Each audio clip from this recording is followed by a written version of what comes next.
Well, good evening, everybody, and welcome to episode 55 of Storm King's Thunder, right here at Proficiency Bonus. My name is Michael, your most humble and merciful dungeon master for this evening.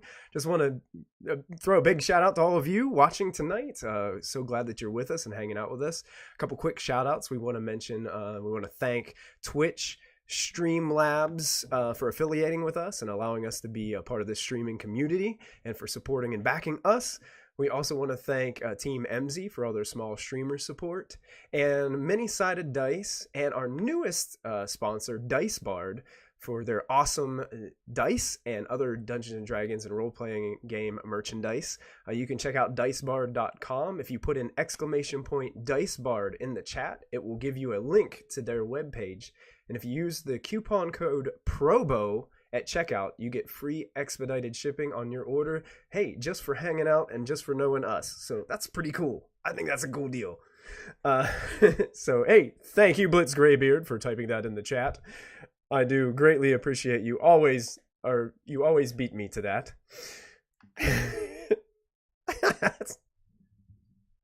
Getting to the masses. That is correct. I had you muted for that first half, but he said, hey. There you go. now you may speak. Don't mind me. Have the weird voice Michael hears in his head. Blame the dungeon master / producer for this. We could be heckling him because he's got us muted. I can't remember that for future. I know. Now watch, he won't next time. It's Oh. start saying weird things, and everyone will hear us and realize how weird we are. Well, since I think everybody is logged in, I'm going to go ahead. For some reason, I'm still not getting Zos's video. Zos, is it still loading? Okay, gotcha. Eating ramen right now doesn't want to show Eating it. some ramen. Well, I'll take you guys over to the screen so you can see our players and our wonderful adventures for this evening as we get ready to dive back into another exciting time here with Storm King's Thunder.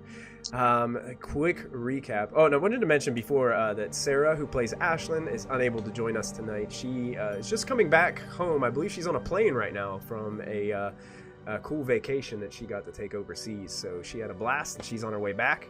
So we'll be excited to have her back next time. JJ, who plays Anastasius, is still kind of out for us right now. He had some school things that he had to finish and is, I think, currently looking for a job. So that's awesome for him. So we want to throw a big shout out to JJ, and we miss you and hope that you'll be back here soon.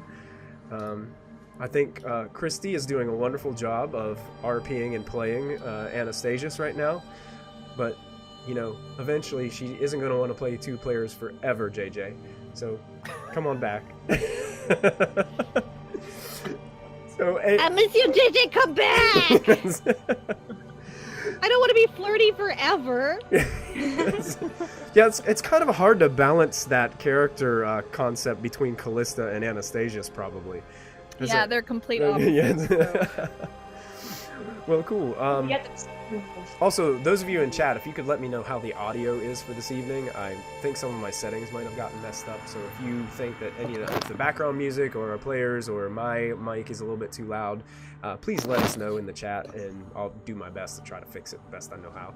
A quick recap from 2 weeks ago's episode, Frozen in Time, episode 54. Our adventurers just got picked up on an airship that was gifted to them by the Red Dragon of the North, Klauth. They accepted this gift a little hesitantly. Oh, thank you, Armir 101, for the comment about the audio. I appreciate you letting us know how it's going. And making their way hesitantly, getting to know the crew aboard that is also, their services have been gifted to them by Klauth. And having a few days of an interesting adventure, including Molfin summoning a new familiar that was unfamiliar to everyone else. They got the first chance to meet that individual. What was his name again? Impy. Impy, that was right. Impy. How can I forget Impy? Yes. Impy made quite an impression on Lachlan and Ashlyn. And they made it to their destination. Upon making it to their destination, Molfin decided he was going to dispel the magic that was containing the fire elemental that was within the furnace, releasing him releasing him in a rage, and he immediately started to attack Molfin. And due to some clever spell casting by Diana, Callista, and Molfin, they were able to easily get rid of this terrible, fiery, hated enemy of Molfin's. Because it just knew that Molfin understood it the whole time, and he was outraged by when he finally released it. The last time I tried to help anybody. Just do it faster next time. Making their way to the Citadel, Molfin decided that it was probably best for him to take upon the dagger himself. Staying outside the Citadel, the rest of the group went in, only to find that Clarion, their silver dragon friend, had been completely transformed and turned to stone. Upon him was a parchment nailed to his chest that Diana began to read, which was from an individual called The Black, and said that she was awaiting Diana's arrival with her gem and the dagger. And to disregard the special guests that were waiting for them, they had strict orders to bring Diana to her and to kill the rest of the group. So to start off tonight, I'm going to put on a turn tracker, and we're going to dive back into our episode. Ooh, if I might remind you, when we left off, I think I said that my first reaction was cast Spirit Guardians. It was. As soon as I got blessed with it. Yes. So... Your Spirit Guardians went off, Callista's hands started to fire up, and that is where we begin tonight's episode. So we're going to go ahead and put on some more exciting, intense music in the background. Hey, Cloppity, it's good to see you in chat. Welcome back. You guys can click on your... should have access to click on your tokens there. And you can go ahead and roll initiative for your individuals. Are you able to... There we go. What is it? Oh, let me, And I need to make some rolls myself. I'm gonna sleep.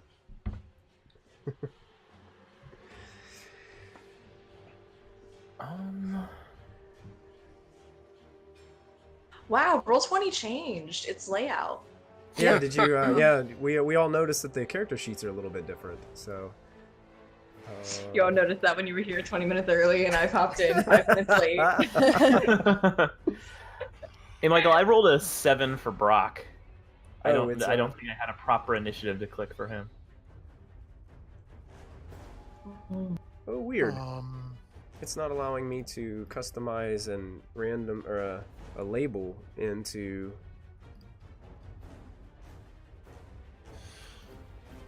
Huh. It's not letting me customize it in.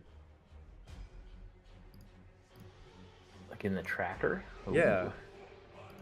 That's strange. I can't. Oh, gotcha. Wait a minute. There we go. I think I figured it out. There we go. So much more. Wow. I'm gonna have a lot of question marks in here. These sheets are so much more mystical. Right. I rolled so much better for initiative last week.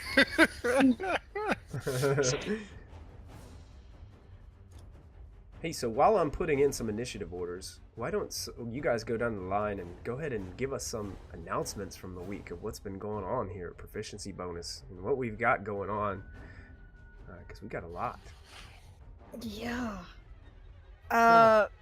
Next Monday, we're back with Tomb of Annihilation. All right. Unfortunately, missed this week with Sarah being on vacation. Another party member overcome with throat leeches. November 18th, Curse of Strahd starts. Oh. Oh, yeah, that's right. Yeah, that's coming up. And then quick. the Sunday following, hopefully, or the Thursday following, depending if it's Thanksgiving or not. I'm not sure what Americans do. I don't know. Whenever the next available Thursday is, I will be interviewing all of the new members for Curse of Strahd on Mystic Hour. Awesome. Nice. And we just had a crazy episode yesterday. If you missed it, go check out the VOD of Mystic Hour yesterday. It was a takeover with 3 Christies versus I don't know who I was anymore. 3 but Christies?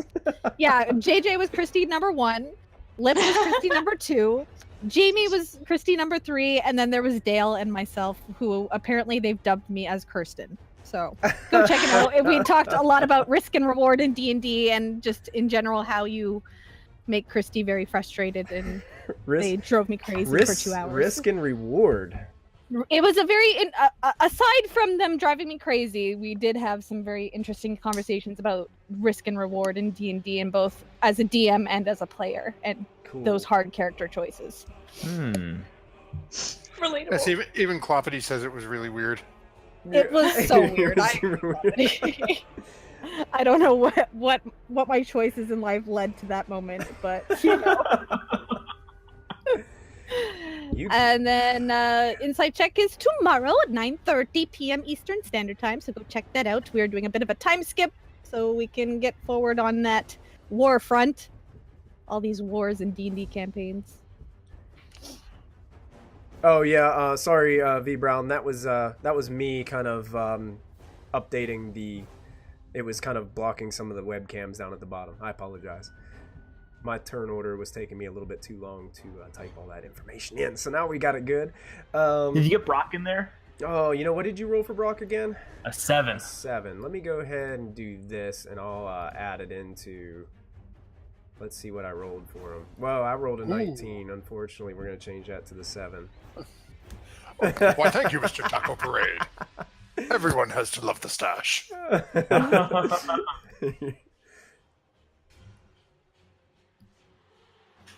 All right, guys. You guys actually kicked some serious tail with your initiative rolls. Speak for yourself.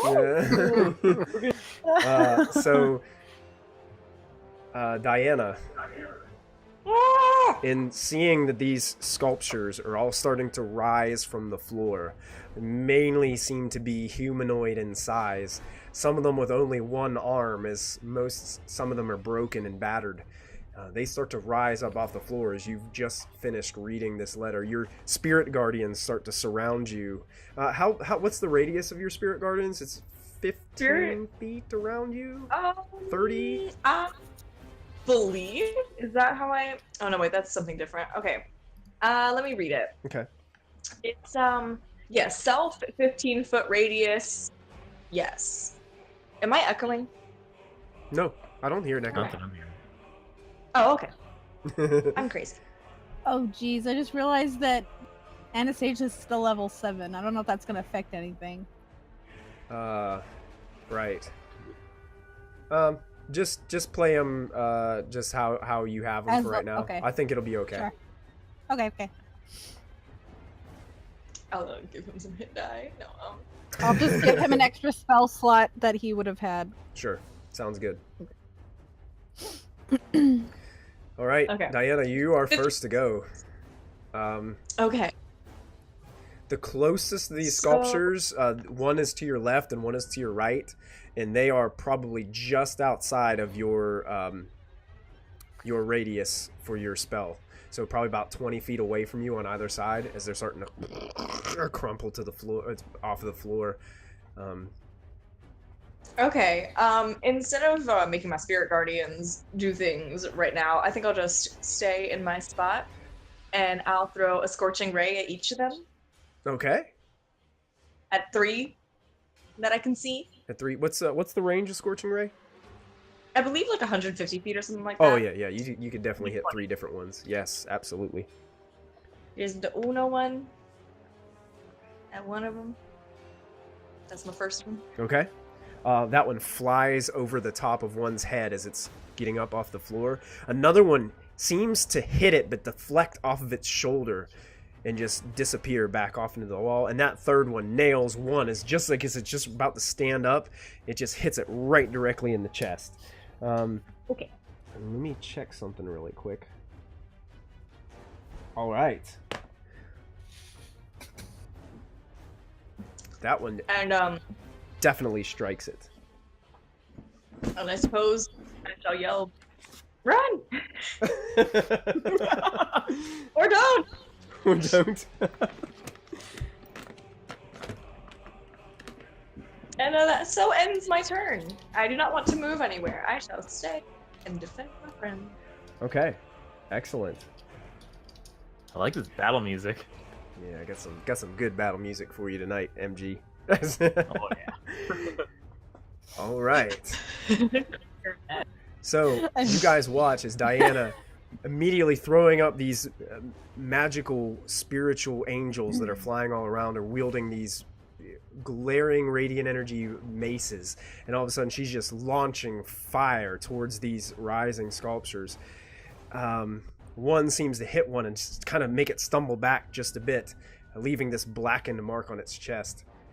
Are you staying put, Diana? Staying right there? Yes. Staying put. Standing right in front of Clarion. Anastasius is up. All right. I think Anastasius is going to take one look at Callista, and knowing that Callista is not going anywhere anytime soon, he is going to back up to the door as far as he can, and he's going to thaumaturgy his voice to call for Molfin. Okay, the way that the room is laid out, kind of imagine a large rectangle. And you guys are almost on the complete opposite end of the door. Because Okay. Clarion is on one side, the door is on the other. You guys were all standing around. I kind So of if he were to pictured back up everyone towards the standing door, is around he Clarion. going towards the creatures? Yes. He's going Oh. like, there's more of Okay. them back farther away towards the door. There looks to be about 10 of these creatures animating and standing up. Well, he's still going to try and thaumaturgy and hope that Molfin hears it. All right, what is he going to say? Molfin! Callista needs you! That's it. Okay, awesome. Is that all he's going to do? I think so, because I think it's an action to use thaumaturgy. He could bonus So, action inspire as a- someone. Yeah, I was just going to say Yeah. he will probably bonus action inspire me. Okay. So he Yep. gives you that familiar side hug as you're starting to yeah. Probably just like puts his hands on my shoulders, trying to avoid my burning hands at the moment. Right, exactly. Awesome. That brings us to Lachlan. Anastasius, do you think he heard you? I hope so. Just to be safe. Just to be Sorry. safe, I'm gonna go ahead and try as well here. In the direction that I think Molfin is, I think I can only get about 120 feet with this thing. Okay. Throw out this. Did it work? Yeah. Oh, okay. Range is 120 feet. Okay. Just say, trouble, get here! Okay. Message to Molfin. I will let you know in a little bit. Uh-oh. Uh-oh. Would you like to use a bonus action or anything, Lachlan? Hide. I am going to use my bonus action to dash and just try to assemble with, I guess, Callista and Anastasia together. So try Yeah, to you get guys. into Yeah, you formation. guys are all kind of just like standing within, Cool. 10, 15 feet of each other right now. As Sounds you guys good. were kind of all Then- standing just underneath this huge statue of a silver dragon. Is basically where you guys were. Gotcha. All right, then that's it. End turn. Okay, Callista, being recently I- inspired by your friend Anastasius. My hand, the moment, because I wasn't here, but I would say while Diana was reading the letter out loud, you would have seen Callista's hands just light up in this like bright blue hot flame, just in pure anger. And she's going to turn to Clarion and try to dispel magic at 4th level on him. Okay. Ooh. Go ahead and make a roll. I I will use my believe inspiration if I have to. I believe it's Arcana when you make a roll for dispel magic. Is that right, Oh, Matthew? yeah, yeah. Or is it your I think- spell? I believe it's. I thought it was just a spell cast, like your spell modifier. and then add the level of the magic spell on right. top of it. Okay. Right. So So, what whatever do I the roll? spell is, D20 plus your spell modifier. So I think Oh. Druid is Wisdom. Oh, okay. I Mhm. will try that.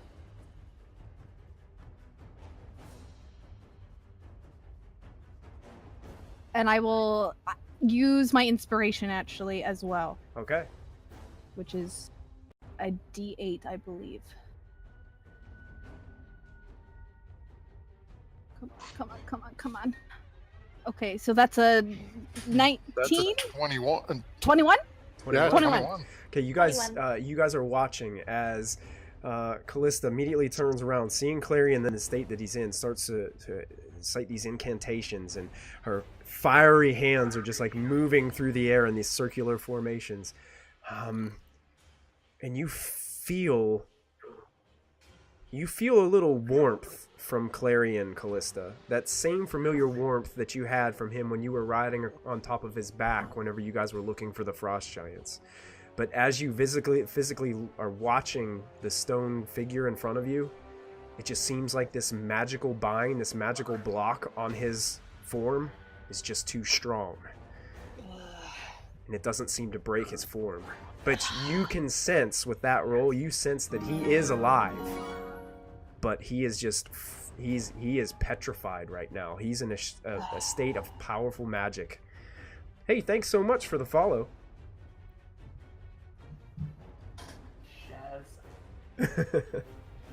I missed the name on the video there. But that was a very good effort, Callista. That's all I can do. Is that the end of your turn? Yep, that's the end of my turn because that's all I can do. Right, we'll go up to Molfin, who is currently outside of the Citadel, thinking that the threat might be coming from behind them. Now holding the dagger and having his friend Tony standing next to him, holding looks like a jar of water and a bag containing some kind of bean. Hey, thanks for the follow. We appreciate that. You're muted. No, Yep. Just a mechanics question, because I don't. Where Tony doesn't have shins, would he be height? He'd probably be your size. Okay, just in case. Yes. Things you may need to know someday. Okay, so I'm assuming from your description, Molfin did not hear anything. You hear a very loud voice, but it sounds like it's coming from deep within the Citadel. But you do hear something. You don't hear anything in your mind. Yeah. He was a little bit out of range. But you do hear some loud voice calling, and you think you heard the name Molfin.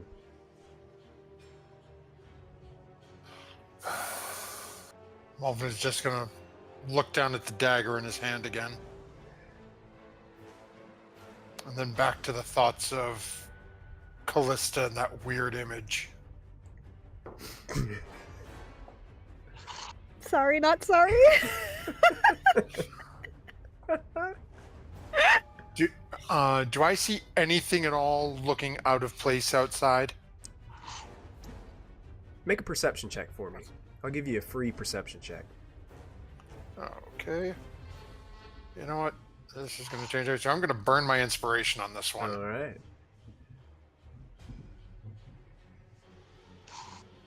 Wow.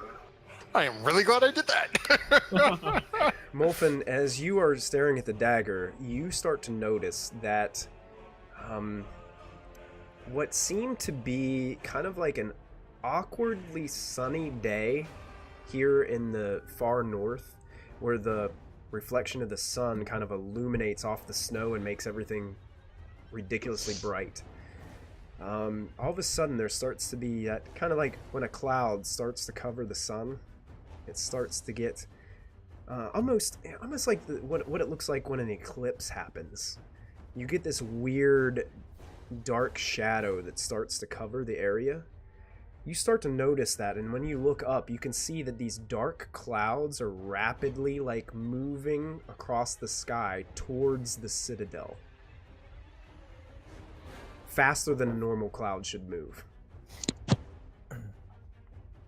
Do they look like they're coming down towards it, or just... No, just across the sky. From afar, they're just coming directly horizontally across the sky.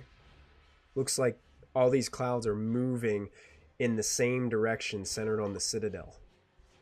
Like they're not all moving from, east to west, or they're just all coming towards the Citadel.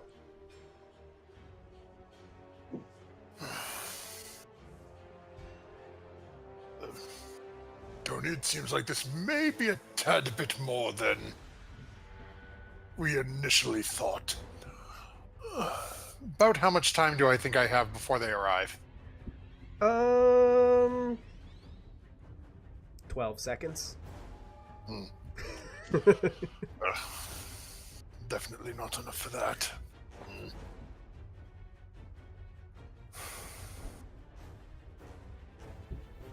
Don't like the looks of this. And somebody was yelling in this. Well, Molfin's going to turn and start heading towards the doorway. Okay. Are you going to be... How far can I get towards the doorway with just my movement? Can I get to the front of the door? You're probably going to wrap around the corner of the Citadel and be able to see the door, but even with your dash, you'll probably still be one turn away from actually entering the front door. Okay, so Molfin is going to go a little bit back the way he came instead. So just enough so he can get line of sight on the door. Excellent. Okay. And once line of sight, reach out, rub the hand over the crystal on his staff. Then with one hand, reach out and grab Tony's shoulder. Say, come along.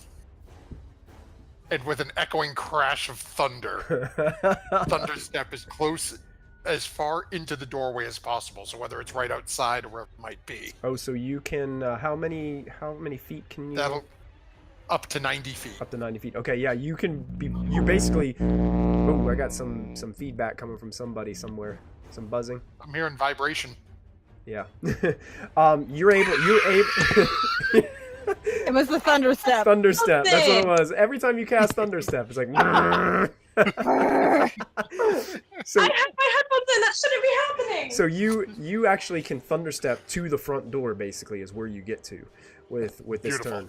turn. And you remember from the first time visiting Clarion, it's a long hallway, but that door to where Clarion's basically, it was at the end of that main entry for your hallway is where his kind of treasure hoard was.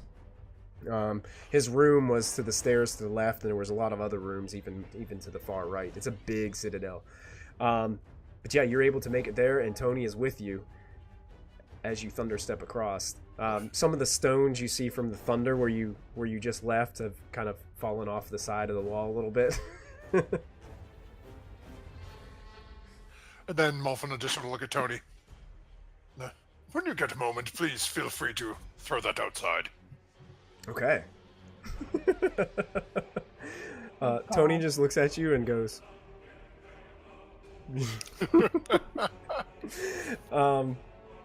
Okay. Molfin, as you approach the door, kind of almost emerging from the walls of the Citadel, you see 3 figures start to impede your progress. And I'm going to put what they look like here on the screen so you guys can see them. Ooh. This is what appears in front of you and Tony. Can you see that well? That is absolutely hideous. So these mystical skeletal figures that seem to be like, they just seem protruding this dark black mist that kind of comes off of them and fades out as they go away. It look like they're wearing like this weird tattered black cloaks that hang from them, beaming yellow eyes kind of staring at you. Looks like they have more of a skull for a face. And you watch as they just like stand there in front of you, and the one in the center holds out its hand towards you, and there's that, and it makes that buzzing noise.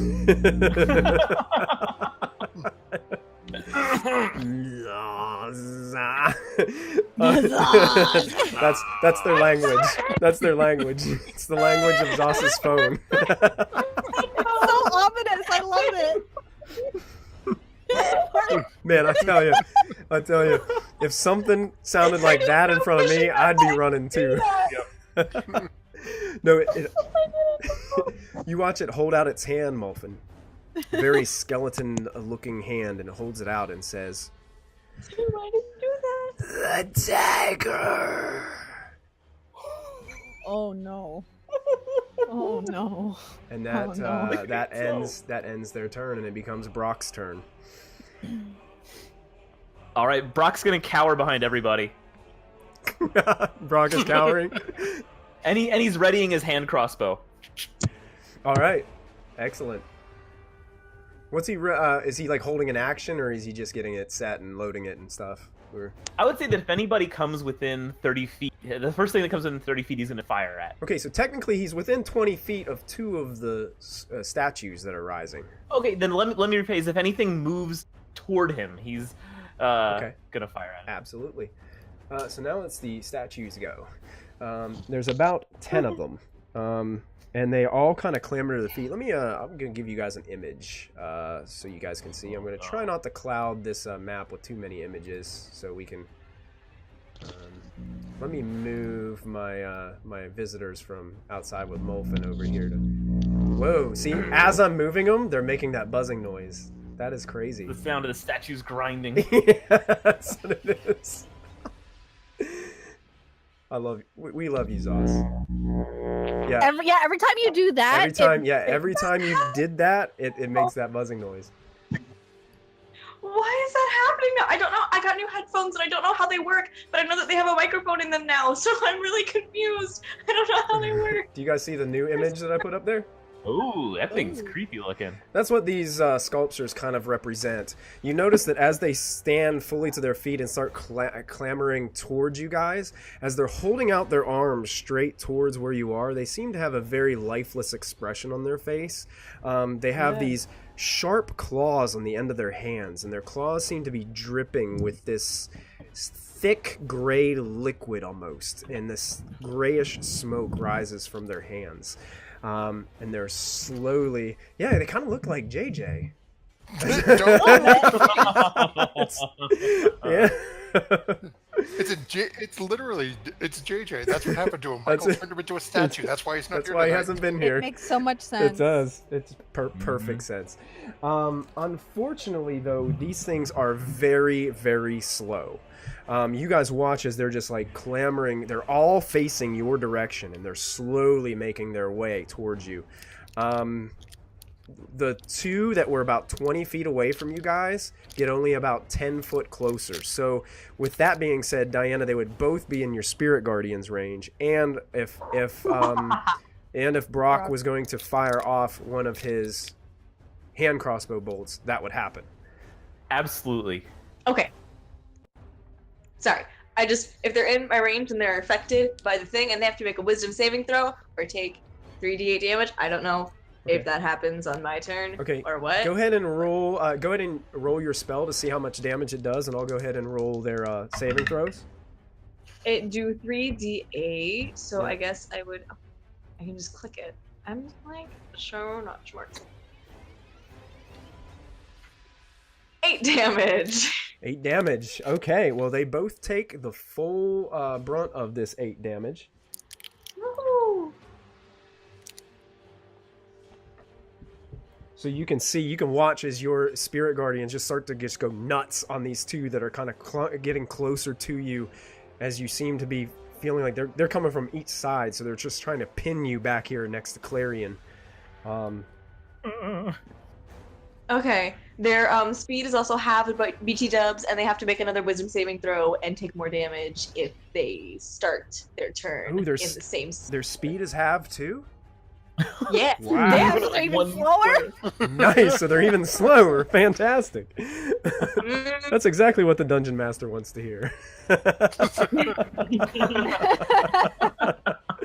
Nice. All right. So, yeah, that happens as Brock letting loose. Yep. Go Brock's ahead. gonna freak out and fire at one. That will hit. Go ahead and roll damage.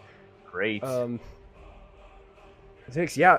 You watch as this hand crossbow bolt hits the shoulder, and it kind of carves out a chunk of the sculpture as it deflects off of him. He hits him, and it definitely does some damage. But yeah, you're thinking he's still standing.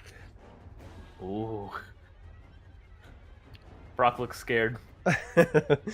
All right, and the rest of them just seem to clamber closer. There's some that are pretty far off, and they're moving very slow, but you can see them kind of like almost like this zombie walk as their arms are stretched forward, just kind of clamor, and you can hear how heavy they are as their feet hit the cobblestone floor, crunching other things under their feet as they move closer. That's the end of their turn, because they're not close enough to you guys yet. Still about 10 feet away.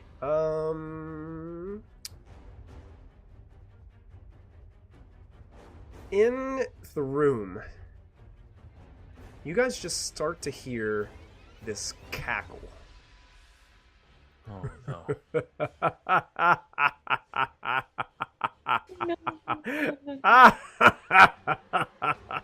Just echo off the walls. And then it's Tony's turn. So, Tony, after being given an instruction by Molfin, is going to pour water on said pouch and throw out the door. Okay. Now this happens immediately, right? No, actually, I don't believe so. I think it's a minute after. Oh, it's a minute? Oh. Hold on, let me grab my DMG. I gotta check. I can't remember. Why don't you check that? Is that all Tony would do? And then Tony would just start moving, afterwards, start walking down the hall towards where we think everyone is. Okay. All right. Well, right now, those three creatures are kind of blocking your entrance to the door. They're like... Oh, so they're in front of the doorway? They're like standing in front of the doorway. Okay, then Tony will walk up right in, like, just up in front of one of them and then just stand there. Okay. Just clambering up without bending his knees because he doesn't have any shin bones. So he's just kind of like fluttering. He's sort of penguin walking. And yeah, it's 1 minute later. Okay, 1 minute. Gotcha. Do you want me to roll for it, or are you going to? I'm going to allow you to roll for it. Okay. Go ahead. You can make the roll now, and we'll see what happens in a minute. Yeah, you know. Well, you want it public or just to you? Yeah, public. Nobody else knows.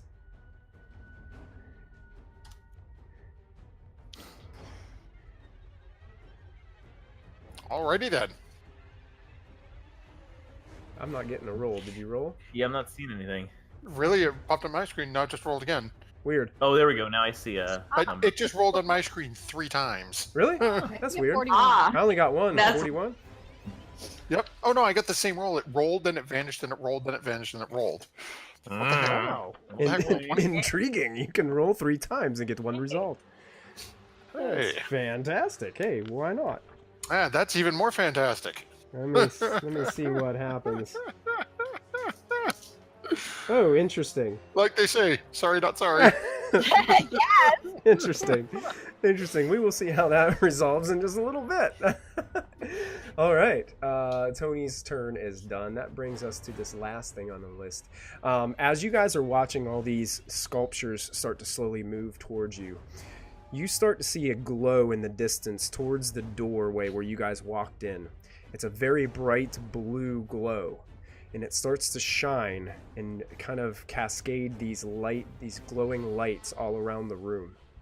And you watch as this thing kind of phases from one blue shining spot to 4 as they all just kind of it clones itself across the front of this room. Basically between where you guys are in front of Clarion and the front of the exit doorway. And then you see these figures start to coalesce, and they look like this. Oh no. And I'm going to show you what they look like as I pop them on the screen. please don't be bad. Please, please be on our side. Be epically evil. They've got to be a good guy, right? It's hidden behind this. Yeah, I'm going to move the sculpture guy a little bit, and you guys can see they look like this. Doesn't look good. They have this bright blue glow to them, and they've got this red glow kind of inside their chest. And they all seem to be wielding some weird-looking mystical weapons in their hands that almost seem to they're almost transparent in nature. And their hair kind of billows in this hidden wind that you can't really tell that's even there. It's kind of like Callista's robe or cloak that she always wears. Just a reminder, Ashlyn is not on the order. Oh, Ashlyn is not on the order. We need to Oh, roll. I Yeah. have a character sheet if you want me to roll for her. What we'll do is go ahead and roll for her, and we'll just roll for her, and we'll have her just go twice the next turn. All right, where's her tokens? Did you find it? Yeah. Okay. Oh my God. I'll let you- All right, she's an 11. She's an 11. Okay. Did it add it to the? There we go. So I'm going to go ahead and reorder everything right now, since that was all that they did during their first turn. And what would Ashlyn do on her first turn? We'll just let her go now, and then we'll catch back up in the order. Okay, are you asking me? Yes. Ooh, I don't know. I haven't been thinking about Ashlyn or what she would do. I think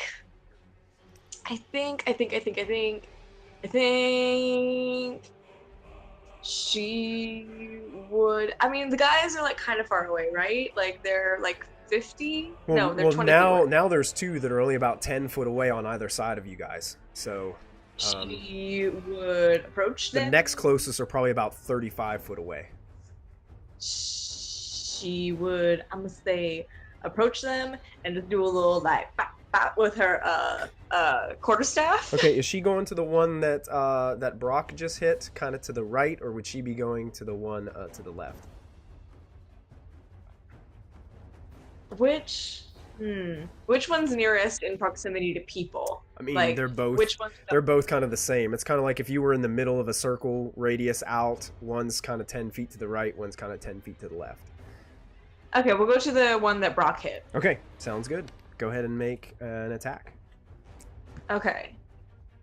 Okay, Boom. that's gonna hit. Go ahead and roll damage as she swings her quarterstaff at it. Ba-doom. Yeah, you guys watch as Ashlyn runs up to this statue and takes her quarterstaff with two hands, just like hits it in the chin, and the neck cracks. And you watch as this statue kind of starts to crumble into pieces and is nothing but a crumpled pile of stone and dust on the floor in front of you. Okay. Oh, it crumbled? It's dead? It's dead, yes. Okay. She could technically still use her movement to get to the other one. She could. That's true. She will go and use her movement to go on towards the other one. Oh yeah, definitely does. You watch as she runs across the front of you guys, and then runs across the front of you guys over to the other side. Accurate.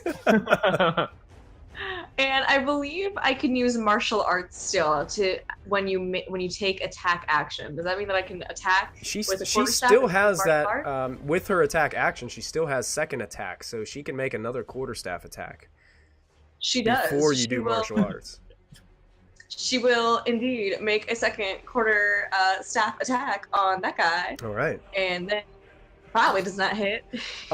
You watch as she goes to take her quarterstaff, it like moves its arm, and it just like, as the quarterstaff hits its arm, it sends a vibration down the whole quarterstaff, and it shakes her hands a little bit, and she can feel it through her hands and forearms.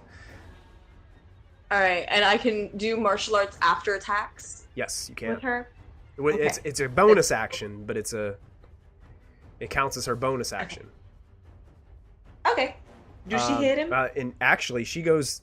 I guess the vibration in her hands kind of made her hands a little bit numb, and she goes to swing, and she just misses. And Understandable. It's okay, girl. I love you. she's shocked. This never happens. It's that girl taking it away. All right, is that going to end Ashlyn's turn? C. All right, that brings us back to the top of the order, which is Diana. Diana is going to run towards the one that Ashlyn is fighting, and she is going to take her magical mace thing that she has not used yet, and just whoop, whack-a-mole. All right, whack-a-mole. Go ahead. Roll well. Oh! Oh, yeah. So you go to take the mace, and it's almost like you're watching Ashlyn out of the corner of your eye, and it just distracts you just for this. And even though these creatures are slow, like you take and you swing, and you just barely graze the side of it as it just deflects the mace off. However, he is still in the range of my spirit guardians, and he needs to take a wisdom saving throw. Sure, he correct? does. He does. Alrighty. Let's see how he does. What is your spell save DC? I think it's 15. It might have gone up to 16. Let me check. Double check because it's gonna 16. matter. It's 16. C. All right, let's see. He fails barely. 20 points. So you guys watch as your mace misses, you see some of the spirit guardians like look over towards you suspiciously, Diana, and they kind of get behind him and just start pummeling him from the back. And the sculpture just starts to crack in all these different places and crumbles down to the floor into dust. I don't gotta know how to fight if my squad do. That's what I'm saying. True. That's an episode title if I've never heard one before. Yeah. True facts. I was once told that I have the mouth to start a fight, and I was like, oh, so you think I'm gonna get punched? So they were like, yeah. I'm like, that's fine. I got two best friends that could kick anybody's butt. So. All right, so you still have movement left if you'd like to use it. You've only used 10 feet.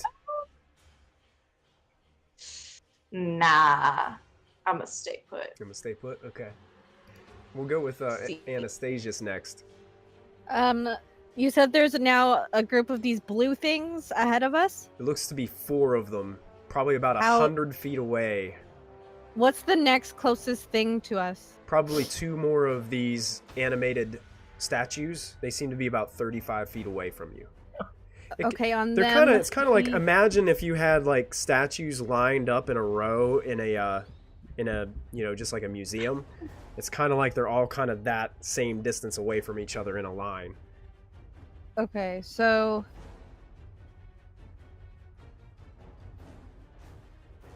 I'm hoping I can get at least 2 with the fairy fire. It's a 20-foot cube.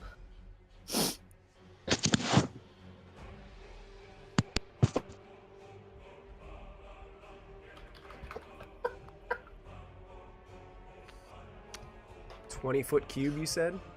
Mm-hmm. Okay. You'd be able to get 2 of them. Yeah, he'll try and hit 2 of them then. That's fairy fire, so what kind of saving throw is that? I think it's a dex. Dex. Yep. 16 is his DC. Dex. I don't think it's gonna be very good on these guys.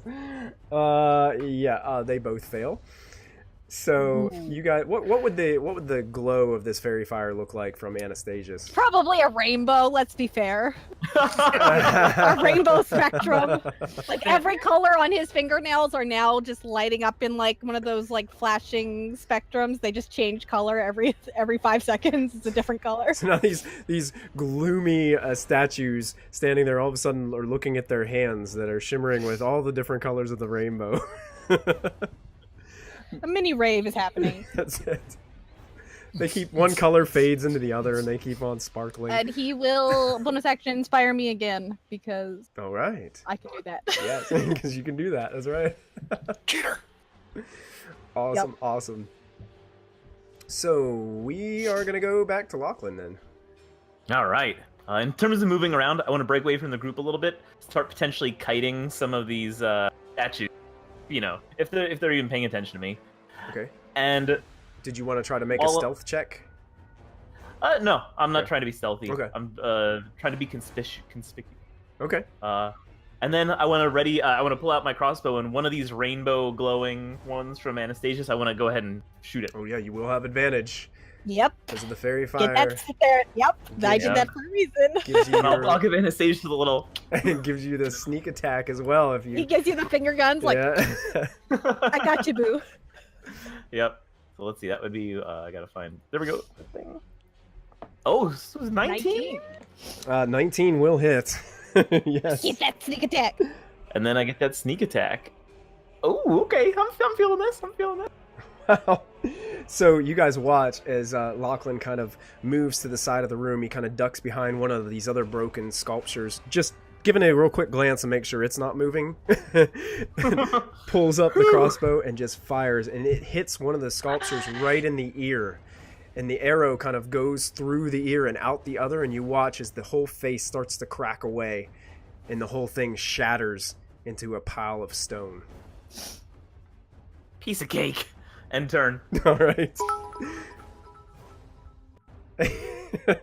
We just got bits for the gay fairy fire. Yeah. There you go. He knows me. Of course, it's Victoria. Of course. All right, Callista, you get to go next. I want to just thank everybody for tuning in tonight and hanging out with us right here at Proficiency Bonus. Thank you guys for chilling out. So I just want to ask, based off my 21 roll, would Callista know that she doesn't have the ability to break this right now? I don't think she does. Okay. I'm not 100% sure. I don't know what all things that Callista has. I haven't looked at your character sheet recently. Yeah, I kind of have a feeling. I have a feeling it might be a little bit above you. Yeah, I think it's one above what I can do right Uh-huh. now. But I just was wondering, with that roll, does she feel like... Just as a player knowledge, pretty much the Yeah. only thing that can cure petrification is Greater, Resto. right? Yep. Yeah. Okay, just checking. Mhm. So, that being said, Callista is even more angry.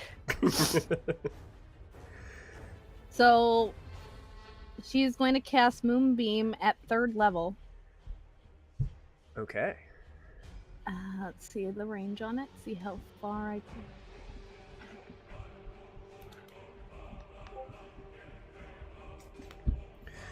All right, where Doesn't say.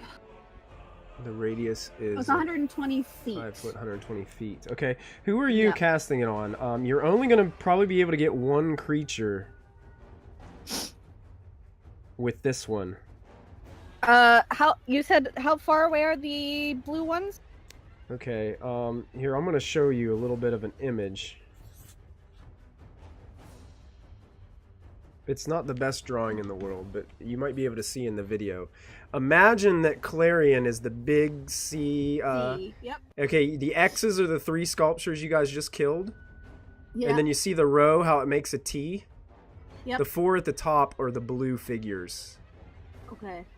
So it's like imagine like this deep room, and you guys are at one side and the figures are at the other. Okay. I'm going to hit the one at the top of the T, the blue one, that's kind of like adjacent to one of the other ones, from one of the statues. Okay, got you. But I'm hitting the blue one with the moonbeam. All right, excellent. So they got to make. And a the saving DC throw. is not 11. The DC is 15. 15. Okay, what was that save again? It was a Con. Constitution. Oh boy. You said it was a 15? Yep. Just made a 15. Okay, so it takes half. Takes half. Okay, so 5 Yep. points. Now, as my bonus action, I'm turning into a giant eagle. Oh, wow, here we go. And I am flying above and across all of them, so I shouldn't get attack of opportunity. You won't. And I have 80 feet of movement, so I'm going 80 feet, beelining for the moonbeam. You're headed towards the one with the moonbeam? Yep. Okay, excellent. How much speed did you say again? 80. 80. All right, so yeah, you're probably within 40 feet of it now Okay. as you're moving towards it. So, yep, that's my turn. All right, that brings us up to Ashlyn again, who still standing in front of that one that the Spirit Guardians had taken care of. Okay, so Ashlyn, are the blue scary people in range? Well, they're about 120 feet away from where you guys are. Okay, we gonna leave them over there. Where's the next thingy? The next statue guy, he's probably about 30 feet away from you on the other side. Ashlyn got 60 feet, so she can make that. So we'll just run up to him and do a little boom boom with the quarterstaff, you know what I mean? And then Okay. a little martial arts bonus action up in there. There you go. Sounds good. That first one will hit. Go ahead and roll your damage. Oh my goodness. You guys watch. Yeah, you didn't. I just Yeah, realized. you didn't have to roll that second one. The first one hit, and as you do that 10 damage, she brings across the quarterstaff, slams it in the chest, and you watch as this thing kind of explodes in front of her, putting this gray dust all over her face and her shoulders, and just she's covered in this gray dust. It is gone. That moonbeam had an extra 5 because I did it at a higher level, but I didn't cast it at a higher level, so it would be another 2 damage. An extra 2 damage. Okay, gotcha. Yep. I'll mark it down. Perfect. Um, Yeah. So what else would Ashlyn still has about 10 feet of movement, but unfortunately the other sculptures are a little bit too far away at this point. I feel like Ashlyn would be like caught between wanting to protect Diana and wanting to get to Molfin because like that's her uncle Mhm. and like he's alone and spooky stuff is happening. So I feel where would she know where to go to find him? Like just run just out of the door? She would have to basically run in between all these enemies. All right then, we shall take out the enemies first Okay. and focus on them. And that's gonna be Ashlyn. All right. So is she going to move like maybe 10 feet closer to one of the next ones and then end her turn there? Is that what you wanted to do? I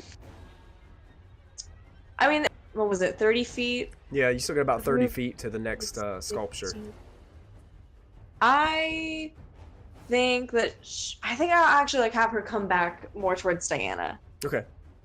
So yeah, she's able to get kind of like halfway back to where you are. And that would probably Okay. end her movement. Unless she has a bonus action she could use as a movement as well and get back to you.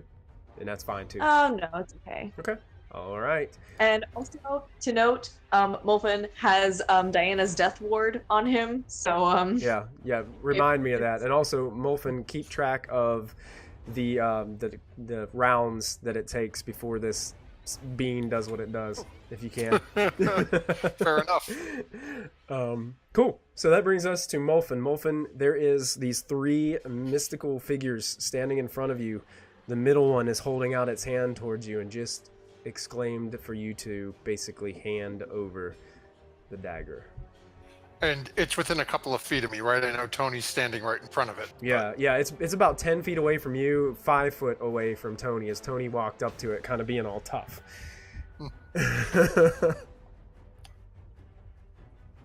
So Molfin's going to walk up and take a couple of steps up, stand right beside Tony. Again, staff in hand, looking at these 3 interesting looking things. Well, pull the dagger out. This is what you're looking for, is it? Well, rub the hand over the top of the crystal again. Come and find it. And reaching out and grab Tony. And once more, casting Thunder Stab. Nice. I love it. 90 feet straight down the tunnel towards Clarion's room. Perfect. You will be within 10 feet of the doorway, the entryway. And when you kind of appear on the other opposite end as this booming thunder rumbles through the entire Citadel, you guys hear it and are familiar with this sound. Molfin is on his way. And you kind of... And they all have to make Constitution saves. They are going to make Constitution saves. Oh boy, here we go. Constitution saves. What is the DC? 16. 16. One will fail, one will pass. And the last one will pass. So 2 of them passed, 1 fails. Okay, so the one that fails takes 19 damage. The 2 that pass take, half that. 19 and half of 19. Who are my math people out there? Technically 9.5, so we'll say 9. 9, okay. And then Molfin will just sort of, can I see what's going on in the room? You can see that there are sculptures The door is open, so you can see into the room. You can see that your friends are way across the hall in front of a giant sculpture of what looks to be Clarion. And the room is just a mess. It's in tatters, broken pieces of what Clarion considered his most prized, treasured hoard just crumpled onto the floor. Statues clambering around in these blue kind of figures with their backs to you kind of line up on the front of the room. And how far are the statues? How far are the statues? Yeah. The closest statues to you... I'm sorry, not the statues, the blue things. The blue things are probably about 40 foot away from you. Tony, be a good chap and go deal with those things for me when you get a moment. Okay. That'll end Molfin's turn. Well, Molfin will take 10 the rest of him to move in like another 10 feet towards the door. Okay. Excellent.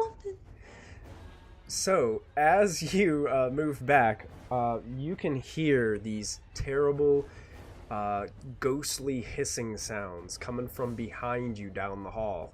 It sounds like... As you just glance over your shoulder, you can see all three of these figures are now giving chase to you as they're moving their way closer. Even with dashing, they can't get all the way to you. They're still about 40 foot away from you as they're kind of like just hovering down the hallway as quickly as they can with this black smoke just drifting off of them as they move. Oh, wait a second. No. Nope, they can't do it just yet. All right. Player knowledge. Stay the hell away from them. It's Brock's turn. Brock's gonna go ahead and fire at one of the statues, the nearest one that he can. Okay, he'd probably have to move his full movement to get in range with a hand crossbow. Okay, and then he's actually gonna continue hiding with the group, and he'll ready an action for the one that comes in range. He'll shoot that one. Sounds good. That sounds more like what Brock would do. Yeah. He's keeping close to Callista right now. yeah, exactly. Callista's ahead of them, though. Oh yeah. Oh. He's basically maybe he's like tiptoeing behind her, Yeah. hoping that no one sees him. Awesome. Okay, let's go to the statues. The statues kind of mindlessly are just clamoring closer to you guys. Feet just moving as they're they get about 10 foot closer to you guys, and that's all they can do. Again, you start to hear a cackling. It will all be over soon. And then it's Tony's go. So Tony is going to. You said they're about. You cut out on me. What did you say? You said those blue creatures are about 40 feet away? About 40 feet away, yes. So, Tony's going to pull out his short bow and take a pot shot at one of them. All right. You may. I was going to give you advantage because you were sneaking up behind him, but then I realized you used Thunder Step, and that's not really sneaking up on anybody. It could be natural. You don't know. All right, that will hit. So you can, so you take a short bow shot at these things. Let me go ahead and make sure I've got the right...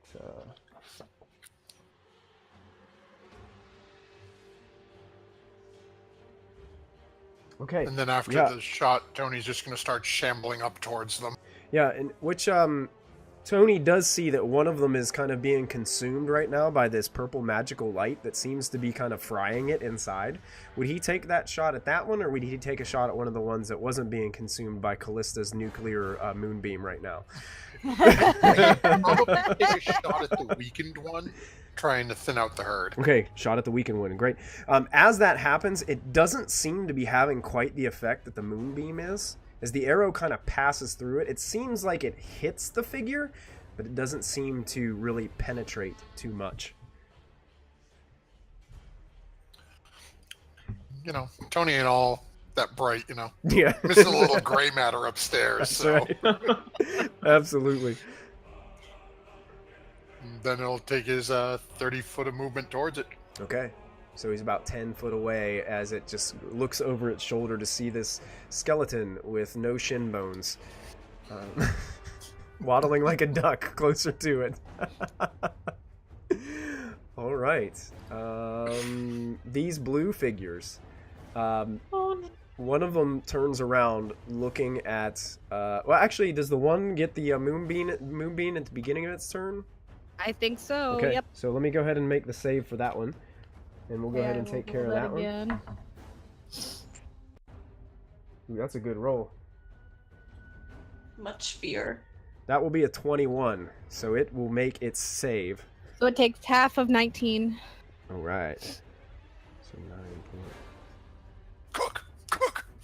Yeah, it's still frying in there. You can watch as this like smoke is just leaving it. It doesn't have any flesh to like boil off, but you can see that it's kind of like dissipating its blue form inside this purple cylinder.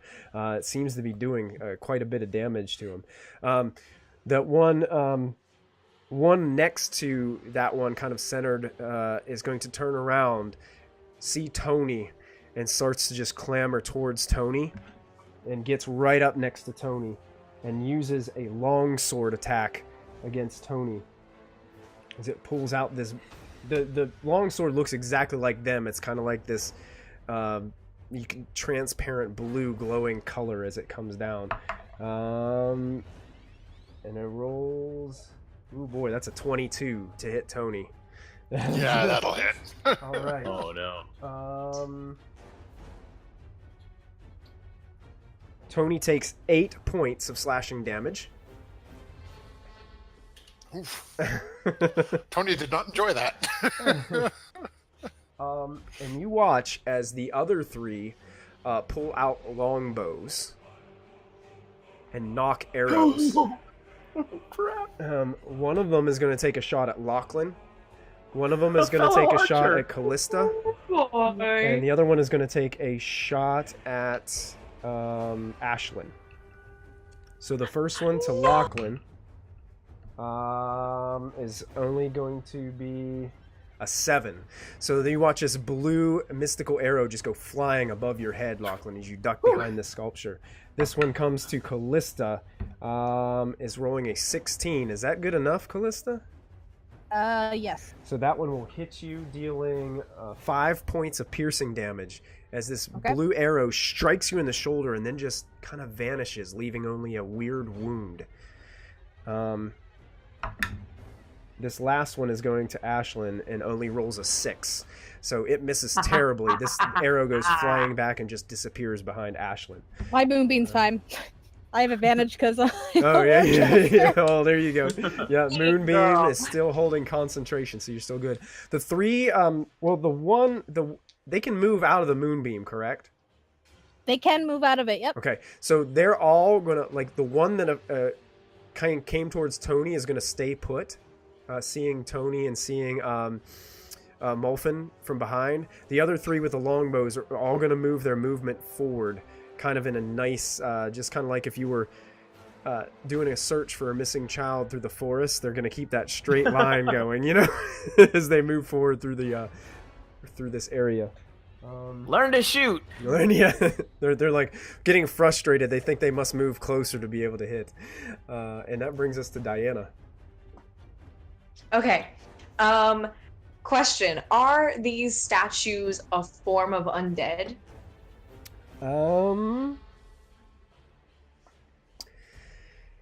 You would probably have to make some type of roll to determine that. Okay. You could probably either use... I don't know, what would you guys say? Nature or religion or... standard intelligence? I don't know. I guess, yo no sé. I would personally go intelligence myself. I would probably just keep for it a basis general. check. But Yeah. Let's keep it intelligence check. Okay, and even our viewers are saying int. Yeah, I would go int. All right, and I'm gonna use my advantage. Okay. Oh, I didn't even need it. Your hunch with these are that they are not undead. All right. In that case, it is, I think, a bonus action to. It's a bonus action to cast spiritual weapon. Yes, it is. Pretty sure. Mhm. Oh, dang it! I didn't mean to. Well, that's my roll for it. No. What I planned on doing was casting spiritual weapon as a bonus action, Mhm. running towards the group of stones and taking a swing at them. I wanted to make like a I think like a spear. Let's go with that one. Okay. You're going to use your spiritual weapon? Is that what you said you were going to do? Yes. Okay, which one? You got two that are within 20 feet of you. Okay. So I'll just use my movement to run up and punch him. Okay, are you using the spiritual weapon or not? Yes. Okay. Which wait, is You've that got it- Use the spiritual weapon you don't need to hold, it just does it on its own. Yeah, you can cast it like right next to one of those guys, and then it'll just attack. So you could Huh. theoretically what you could do is put your spiritual weapon on one and run up and attack the other one. That's so different than what I imagined. I was really thinking like you had to hold it and it would look epic, like you just run up with a glowing weapon. No, it was just kind of like my floats brain. on its own and just does its own thing. Yeah. Well, that's amazing. Yeah. In that case, I'm stupid and don't know how spells work. I read the range and whether or not it's concentration. Yes. Go. 2018. Then I cast. Is spiritual weapon is not concentration? It's not. Oh, cool. So your spirit guardians will stay up. Indeed. That's good. Good, So- Diana. So I will, I guess, run up, cast my spiritual weapon. I think I'll actually cast a sword instead of a spear. Okay. And spiritual weapon will take out one dude, and I will take out another, I suppose. All right, sounds good. Go ahead and roll your attack for your. You already rolled your 25 for your spiritual weapon, which will hit. So go ahead and roll the damage for that. Woohoo! So as this glowing yellow sword kind of slashes across the sculpture. Wow, 13. nicely done. It is still And then- standing, but it doesn't look very good as you took a big chunk out of the sculptured form. And you're And running then- up to the other one, and you can make your attack. With a magic mace! That will hit. Go ahead and roll your damage. Yay! 7. 7 points. That's okay. You think when you hit this thing with your mace, Diana, you hit it right across the face, and you can watch as some of these cracks start to form. You think your mace did a lot more damage than it should have on a normal target. Because it's holy. Spend the 2 charges. I will next time. I think you can expend charges after you hit. After Yeah, you can. hit, yeah. Wait, Yeah. charges then! I Yeah. shall expend them. It's kind of like a smite from a paladin. It works similar to Then that. I will expend my 2 charges, if I may. If you do 2 charges, it's an additional 2d6. Sure. Okay? Oh, I didn't realize it did one. It does, the option to do or one you could charge. do 1 charge for 1d6. So you did 2d6, 6 points I of didn't damage. be there. So as you hit this thing and you see that it's crumbling its face, you feel the power of Ilmater come through you and through the weapon, and this bright shining light just bursts out from the top of the mace. And as that light dissipates, you're left with nothing but dust and crumbled stone in front of you, as this thing is no Wow. more. Wow. Thank you guys so much for helping me play that, because I don't know how to cleric. Just make sure that you mark off the amount of charges that you use. Okay. Because it does have a negative. See, on a 1, when you try to recharge it, it can actually, if you read the bottom, if you expend all your charges, there's a chance that it won't recharge, and it will destroy itself. Okay. Nice. All Yeah. right. Your spiritual guys were gonna attack it too, but they didn't have a chance, so they're just kind of chilling with They you. can attack the one the It's, spirit weapon. it's on the opposite side of the room from you, so it's a little bit Oh. out of your range. For the You're right. Never mind. Yeah, because you kind of split up with your spiritual weapon. Anything else? No. All right, we will move on to Anastasius. Is anything near him at the moment? At the moment, no. You guys are just watching kind of Ashlyn and Diana move forward, and Lachlan Okay. kind of hanging back from a distance, kind of taking these sculptures out.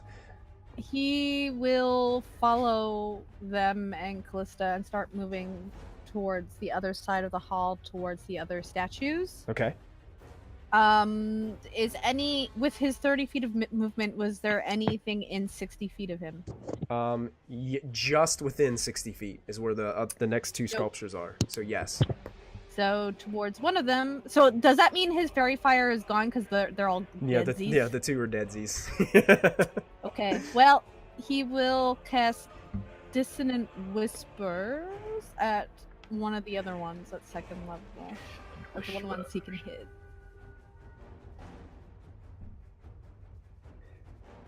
Dissonant Whispers. Okay.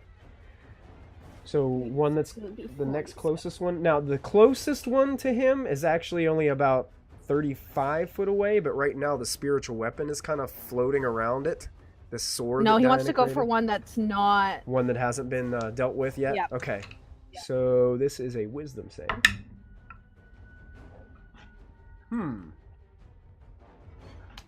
I don't think a 13 is going to do it, so it fails its save. Ooh, it takes 9 damage. Takes 9 damage. You can see that this sculpture puts its arms from being outstretched to over its like head like this, and it almost seems confused, but it doesn't leave out any like verbal sign of pain or anything. It just seems to be kind of just stopped there for a second as you do 9 points of damage. All right. That is his That turn. is his turn. He was...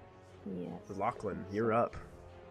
Cool. As I've been flanking around, are there any pillars or columns that I can try to hide behind to get an advantage in any? There's a larger sculpture about 20 feet ahead of you that seems like something that you might be able to hide behind.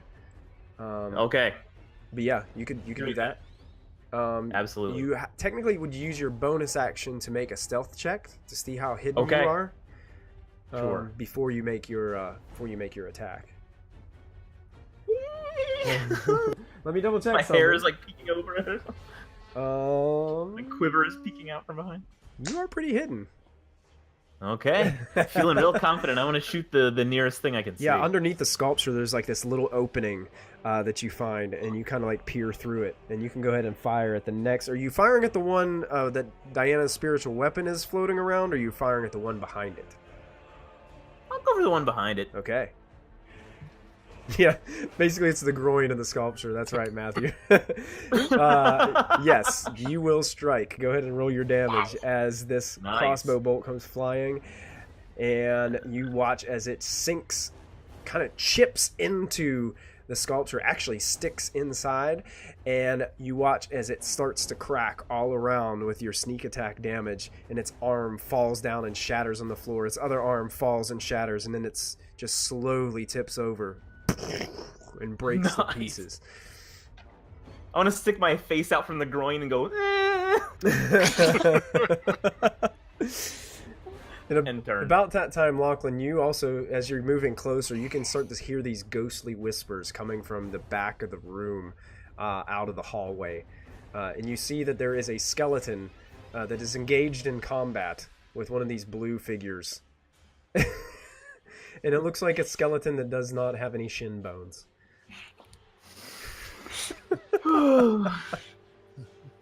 Nice. That brings us to Callista. It's gonna be me someday. Probably. Sorry, just a sec. Got it.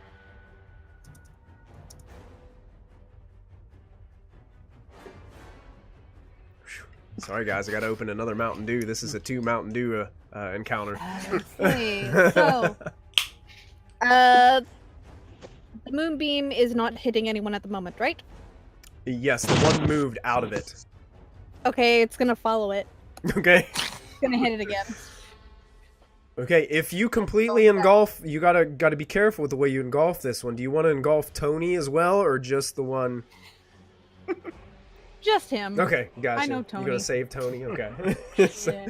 all right. Hashtag save. Hashtag save. He fails the save.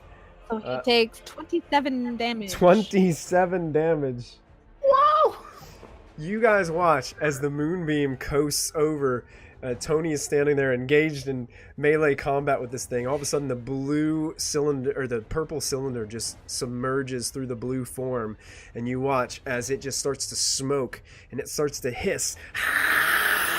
And the blue form just fades, leaving this red pulsing glow for about 3 seconds until it fades into nothingness within inside the moonbeam. And since that's my bonus action, as my action, I'm going to fly to the nearest one and multi-attack it as an eagle. All right. Excellent. Go ahead. You gotta swoop down and make your attacks. Plus 5 to hit. Whoa.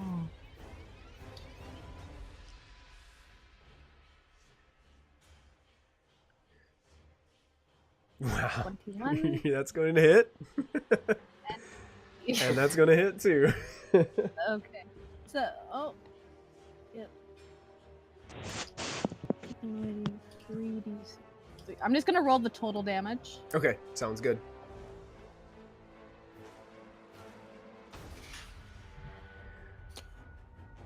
It's 11 damage. So this massive eagle swoops and down. it's considered magical because I'm a moon druid.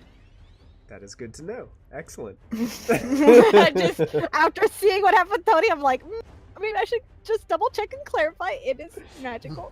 That is You good do to not know. have resistance. Good to know. It seems like yes, it seems like the bites take hold on this translucent figure as you kind of carve through with your claws as well. Yes, you are making quite an impact on this individual, Callista.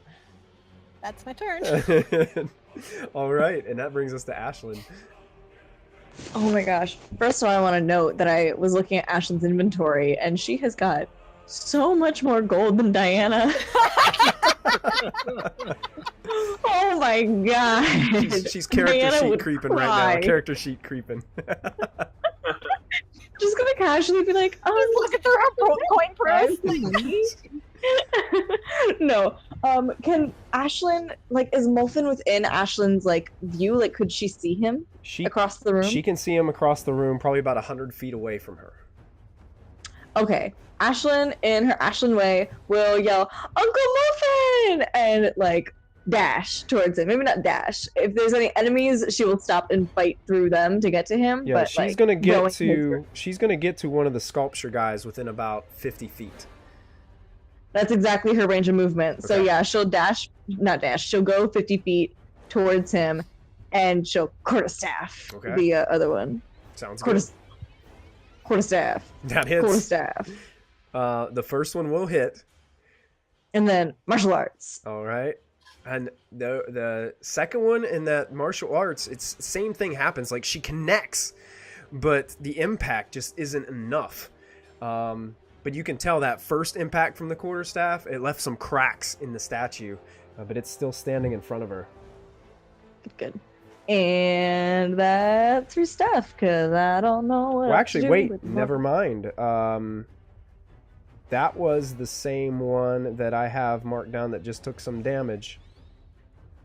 So actually, that one quarterstaff, as it comes across, it cracks it the rest of the way, and you watch it crumble down to the floor. There are currently 3 statues remaining standing.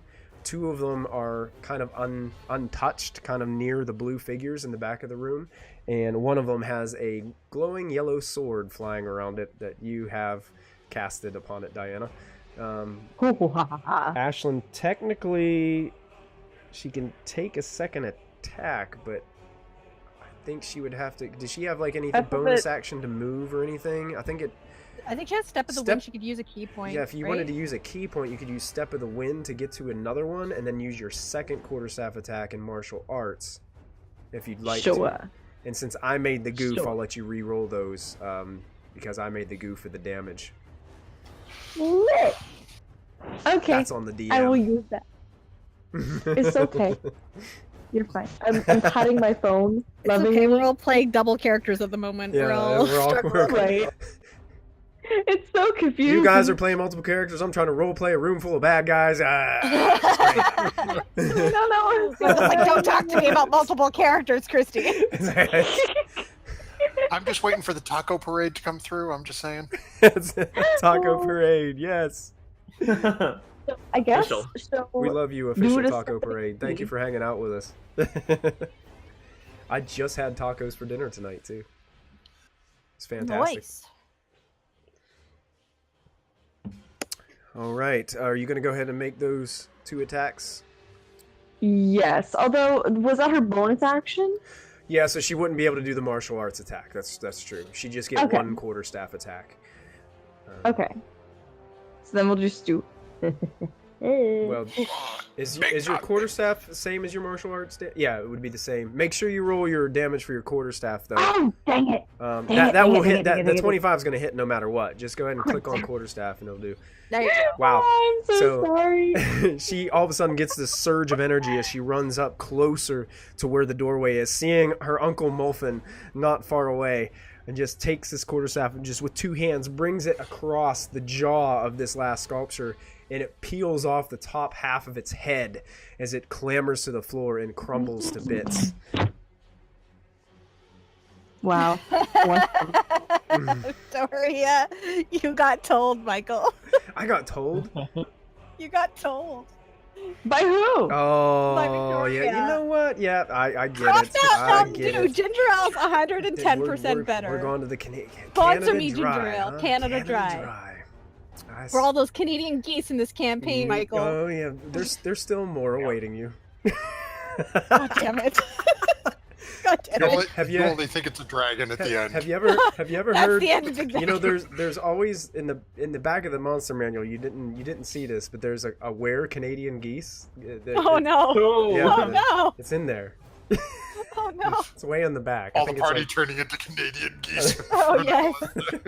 That would make Christy think it's so like happy. a- Callista not so much. appendix Z or something in the back of the Yeah, book. that's where it is. Yep, It's gotta be. that's where it is. All right, that will probably end Ashlyn's turn because that's pretty much everything that she can do. Molfin, that brings us to you, and you're seeing this unfold in front of you, hearing the ghostly whispers behind you. Okay, and Molfin's gonna sort of turn over the shoulder and look back. How far away are these things again? About 40 feet away from you.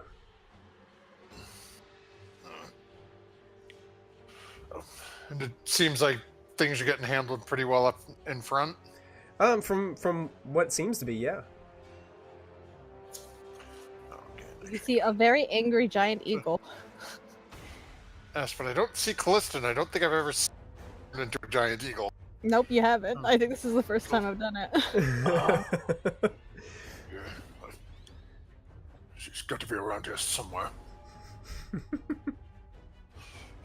I have to deal with that in a few moments. And Tony, keep doing what you're doing, I suppose. Well, Tony thinks that he's responsible for the creature dissipating in front of him, so he looks He's so proud of he looks himself. very confident as he is wielding his short sword and holding the empty flask that used to have water in it. I did it. actually, where's the nearest, besides Tony, where's the nearest creature? One of these blue things, or is it coming in the back door? Nearest creature to you are the ones that are chasing you.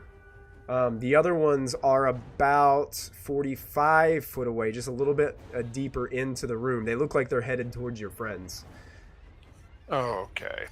So, and how far in from the door am I right now? You're 10 foot outside of the door, but you can, because Tony had moved up to engage Okay. that other one. So, Molfin is using his full movement to get into the door, into the room with everyone else? Oh yeah, you can see it all. It's a shambled mess in here with chaos happening. There's an eagle to your left, like screeching and clawing at this blue mystical figure. Seems to be in tough combat right now. A moonbeam is just floating in front of Tony. and Tony is just marveled at the sight. The glow on his like skeletal features. Tony thinks that you gave him the abilities to cast magical spells. Oh, well, giant bird, column of moon. At least we know Callista's somewhere in here. Can't see her anywhere at the moment, but The bird has a slightly purple hue to it. always happen when she summons creatures. Yep. Well, Molfin's going to turn around and look at the creatures chasing after him. Does one of them look any worse for wear than the other, or is it hard to tell? It's kind of hard to tell, being that these figures aren't really made of flesh or anything. You can tell that you see the one being bitten by the eagle, and it seems to be Oh no, kind I of mean the ones chasing down the hallway. towards The you. ones that, yeah. Not really. It's very hard to tell because they're not made of flesh either. Really don't want to have to deal with you people anymore.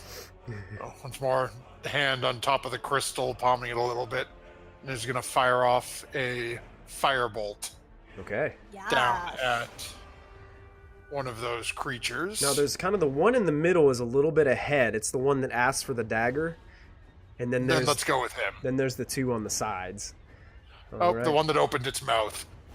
Ugh, A 15. Let me double check something really quick. that's not a great roll. Not sure. Me? That will hit. Ooh. Okay. Ooh, I'll take that. Whoa, nice roll. Nice roll. Let me Wow. double check something really quick. Oh yeah, you're good. You watch when you strike this thing with fire, it kind of explodes and sparks all around it. You can see it kind of puts its arms up in front of its face as it hisses and kind of like this terrible agony that almost sends shivers down your spine, Molfin. I want the dagger. Just looking at him, Molfin will once more into the pocket and pull it out. I have it here if you're really that interested in it. Back into the into the pocket. It just hisses at you. All right. Then over the shoulder to whoever, if anyone can hear. "Oh, there may be some more company coming. All right. Molfin. These things are... You used your full movement to get into the room, so that was 30 feet or 25? 25. 25. So that would make it... So they start to move their entire movement even closer to you, towards the door. They're still about 10 feet away from the opening of the door, but they can see you. The one in the center holds out its arm, and you watch as these smoky black tendrils start to leave its fingertips and jet out towards you in this spiraling motion. Kind of like Harry Potter's Death Eaters moving through the air. Oh no, oh no, oh no. The Dementors? Oh no. And it rolls a natural Not. 1. Molfin's still seeing it happen, just reacts and casts shield as a reaction. Yeah. You cast shield and you watch as these smoky things just hover right over your head and just dissipate. Seeing that their leader had missed, the other two stretch out their arms as well and do the same thing towards you.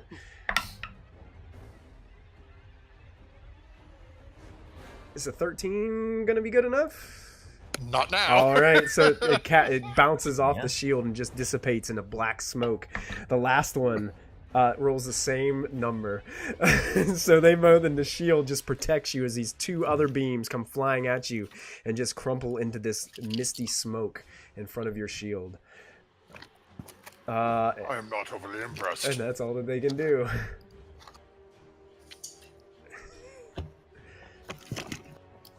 You just hear Brock. them all frustratedly going. And it's Brock's turn. All right, he's hanging back, but staying with the group. He has an action ready that anything that gets within crossbow range, 30 feet or so, he's gonna shoot it. Okay. So he's still hanging back? He's not trying to get in. He's not trying to get on anybody's bad side right now. Okay. A little bit. That sounds good. It's our statues go. One kind of clambers about 10 feet away from Ashlyn and is kind of like clawing towards her, but just can't get close enough to do anything. And there is one that is hovering next to the spiritual weapon. Starts to clamber closer to Diana, but is still about 20 feet away. And you can see the one just kind of coming towards you, Diana, not really just reaching out towards you with this blank look on its face. Okay. And at that point, you guys start to hear this cackling once more. But then, all of a sudden, back by where Clarion was standing, out of seemingly nowhere, No. this same type of magic that Molfin saw come out of these figures, this black, smoky, kind of spiraling beam, shoots out from underneath kind of where you guys used to be standing, where Clarion was. And I think, who would be the closest to that? Would Brock be the farthest back? Yeah, I think Brock is probably the closest Okay, to so it. it's going towards Brock. And I will say this probably has advantage because it was invisible. No. Crit. No. That will be a 22 to hit. Is that against armor class? That definitely hits. Yeah, it's against armor class. Brock is going to take 18 points of necrotic damage Oh. as these He's things still standing. zap into his back, and just this black smoke just starts to just climb all around him. I need him to make a strength saving throw, please. Okay. That's a Ooh. 3? Oh, great. Oh, no. Great. So great. As these tendrils kind of wrap all around him, he is considered restrained. He's being held in place by these tendrils, Oh no. and they have got him pinned. And you, Oh, as I you guys, know what's so bad. help! As you guys are listening to this, this cackling, after this taken place, you guys see a figure appear below Clarion, and I'm going to share it on the screen. It looks kind of like this underneath Molfin. What the It's a heck? skeletal figure wearing this green kind of tattered robe and these kind of vestiges. Its hand almost seems to glow with this blue radiant energy as this spell kind of wears off and leaves this smoke coming off of his fingertips. He's got these bluish glowing eyes set inside a skull type face. And he's just looking about the room. And you watch as he takes his staff, sticks it down onto the ground, and you watch as it starts to glow with the beaming blue energy. And that's where we're going to take our break for this evening, since it's 9:41. So we are still in the middle of this encounter, folks, but we are going to get through it as we have now seen who is responsible for the cackling so far inside of this room. This is traumatizing. This is a wizard elf. This is when we use bubbles with her contagious rage and we wouldn't have a problem.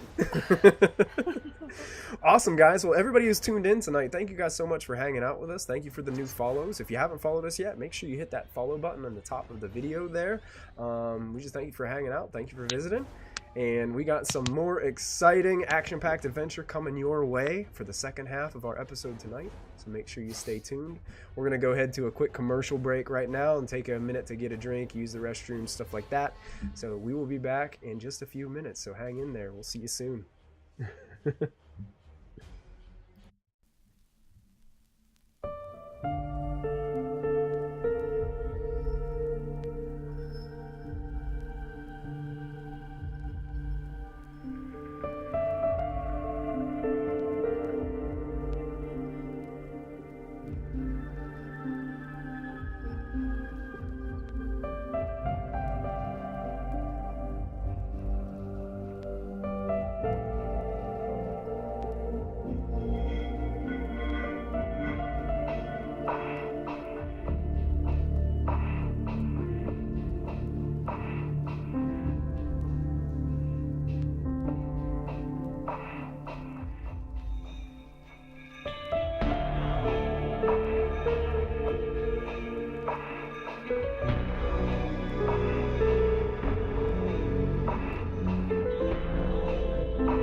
Welcome back, everybody, to Proficiency Bonus. This is episode 55 of Storm King's Thunder. I know you guys are seeing some crazy big things on the screen right now as our dagger protection force bits is huge. So I'm going to go ahead and adjust that right now for you, so you don't have to see that covering up half of our Twitch stream. Yeah, that's our dagger protection. They definitely helped out tonight because they have filled it up. Let's see. Oh, so now Streamlabs just doesn't want to load it back in. Let me try to type something into chat to see if the chat is even working. Yeah, the chat's working. Nice. There we go. Oh, now the bit the gold wrong chat. appeared. There it is. That is very good. Very, very good. Very, very good. All right. cool. Well, welcome back, guys. We're in the midst of a incredibly intense encounter, as the party seems to be engaged in combat with some interesting mystical figures. Tony is up. Okay, so where is our next blue cretin? From where he was standing, about 40 feet ahead of Tony. Okay, well, he can't get that far. She's going to pull out his short bow again and take another pot shot. Okay. Feeling good after, slaying that other one on its own. As you do. 15. A 15 might do it. 15. No help at all from the magical moonbeam. You know what? 15 Not at all. is not enough. So you watch, and it's kind of like it hits, but it just kind of just goes right through the form. Doesn't seem to affect it at all. Is Tony going to move? Yeah, Tony will start moving that same one he just shot. Okay, towards that one. Okay. Excellent. Excellent. Thanks, Josh. Cat's working, but not getting paid. Oh, yeah. All right, the blue guys, they get to go next. So, looking around the room, you guys see the blue staff that was glowing from that new figure that kind of made himself visible. All of a sudden, these 4 glowing orbs start to move out from the glow from the staff. As they move away, the staff loses its glow. And these 4 orbs, glowing orbs, spread themselves out in front of the figure and all of a sudden take form into 4 more of these blue warriors that stand just a little in front of it. And they all just start to hold these long swords. And you can see that they have bows around their shoulders. The other 3 that are still left in the room, one of them can actually get to Ashlyn with all of its movement. So it uses all of its movement and pulls out a longsword and goes to strike at Ashlyn. The other one standing in front of Callista is going to pull out its longsword. And the other closest one, I believe, would be Diana, right? But Diana's still a little bit behind. Mm-hmm. Lachlan, you're still kind of hanging back a little bit, right? Yep. Okay. So the other one uses its entire movement, and it's going to dash towards Diana. It won't be able to attack, but it gets right next to you, Diana. So, Callista, you're going to... well, first, Ashlyn's getting attacked with a longsword. And I believe... That's a 14. I don't think that's going to do it for Ashlyn. I believe she has like a 20 or something like that to hit her. Yep. Yeah, so she's easily able to dodge this attack as it goes to slash in front of her. Callista, your attack is going to be a 14 to hit. Does it hit the giant eagle? It does. It does. Your eagle takes 8 points of slashing damage as this longsword slashes across your purple feathers. Okay.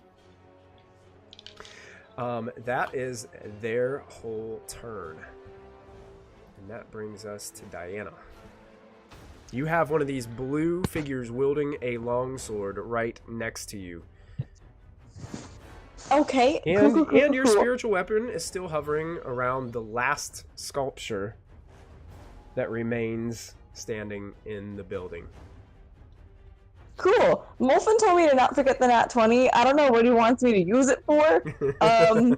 Yes, you No, do just have the nat reminding 20. you have it. Yep, You have the nat 20. you have it. I want to use it on the big bad. I think... okay. So Spirit Guardian's number 1. He has to make a wisdom saving throw. Okay, So... here he goes. He's going to make that saving throw. And he's going to roll a natural 1.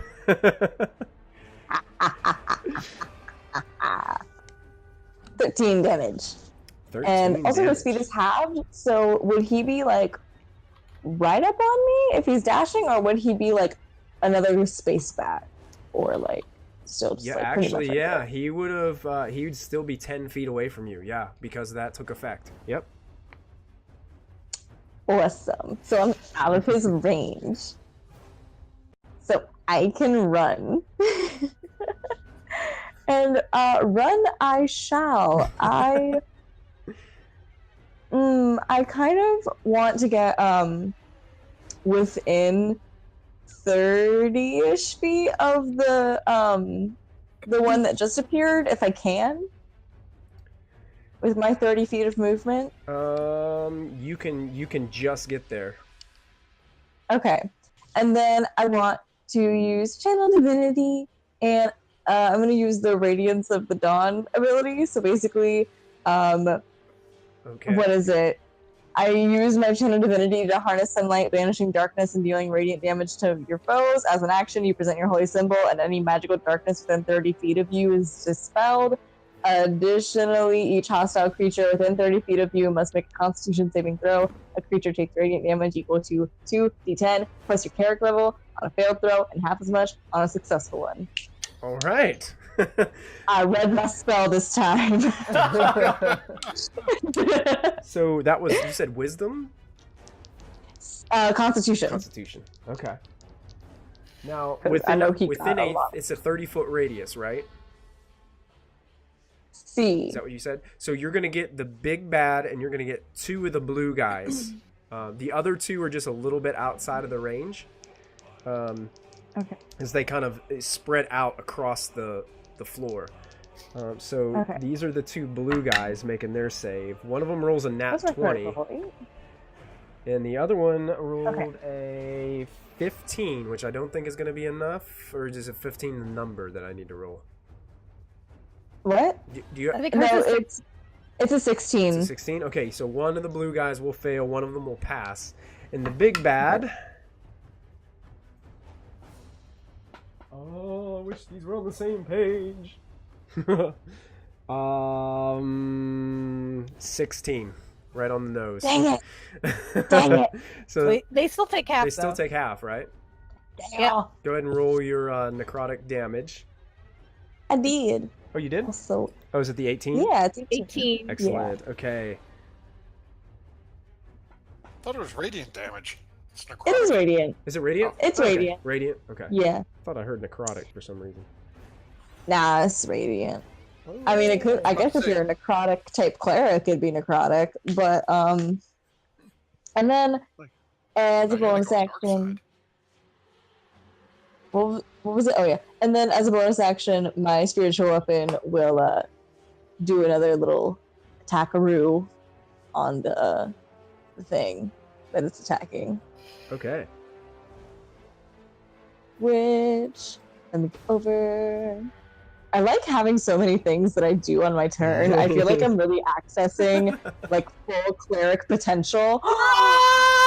Oh! No way! Ow! No way!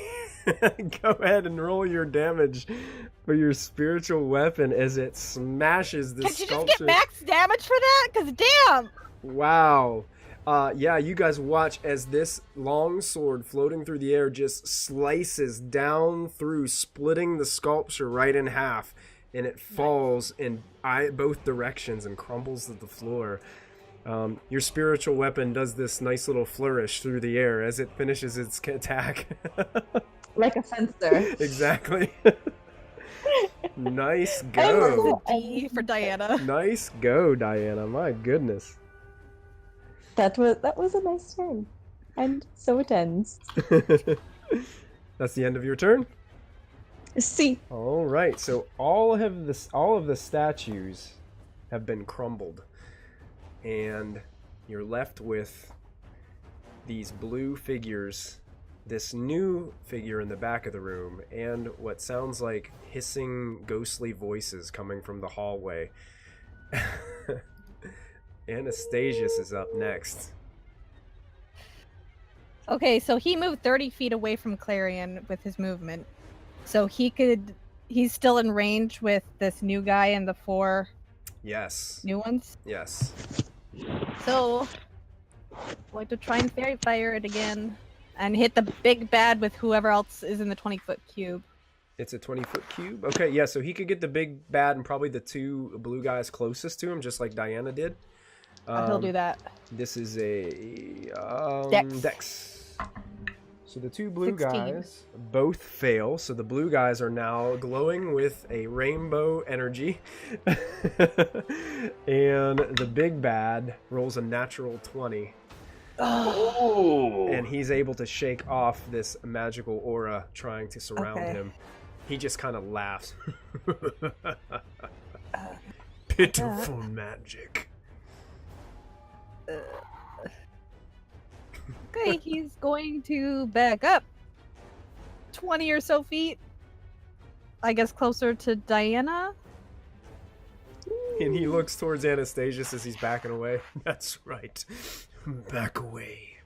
My patron has given me so many powers. Patron.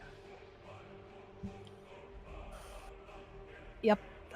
He is going to put his hand on Diana's shoulder and inspire. All right. Hi, Anastasius. Just like kind of like rubs the back of your head like through your hair. That feels nice. Diana, almost for a split Kill that second, one. you forget about even where you're at. Wow. And that brings us to Lachlan, who now, being more towards the back of the room where all this stuff is taking place, you can see that you're kind of getting pinned in the middle of these two forces. Not good, not good. How far is Big Bad from me? He's probably about 50 feet away from you. Cool. You're I wanna you're climb more up kind on of in my- the middle of the room right now, back behind Sure, the yeah. sculpture. I want to climb up on my statue to get a good vantage point. Okay. I guess I'd use my movement for that. Oh yeah, by 5 feet of movement, 10 feet basically, you climb up on top of it. Cool. And then I want to take aim at the Big Bad and fire at him. Okay.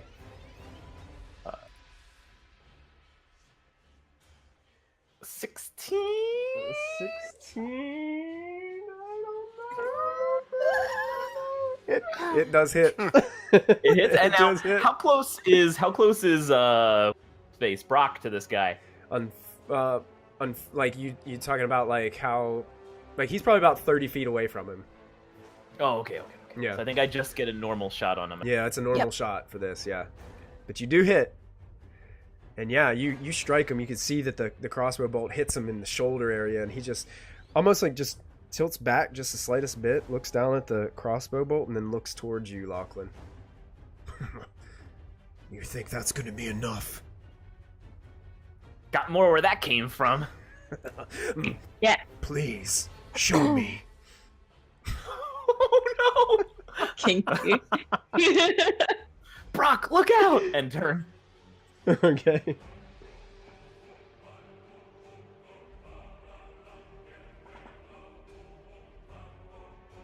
All right.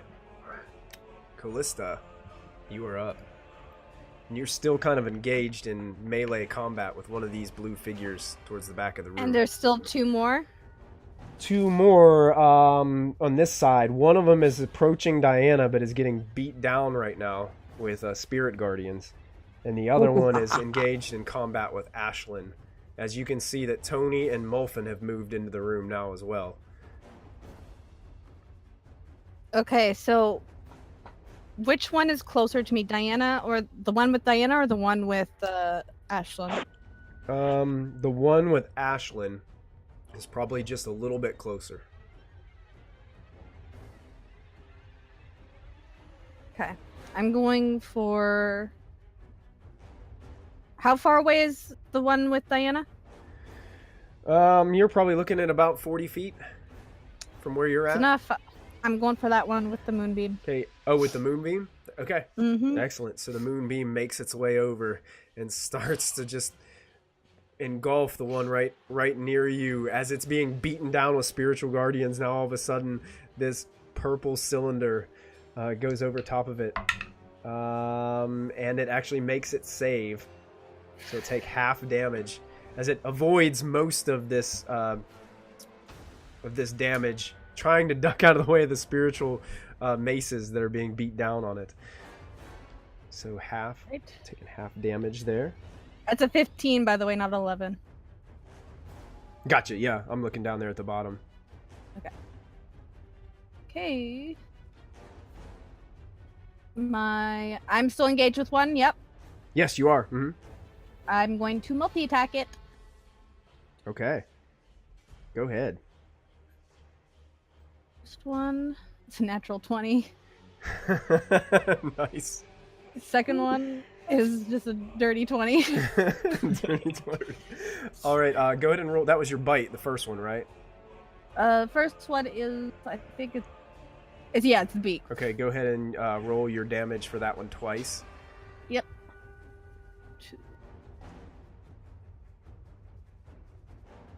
So the crit is a 12, and then another one.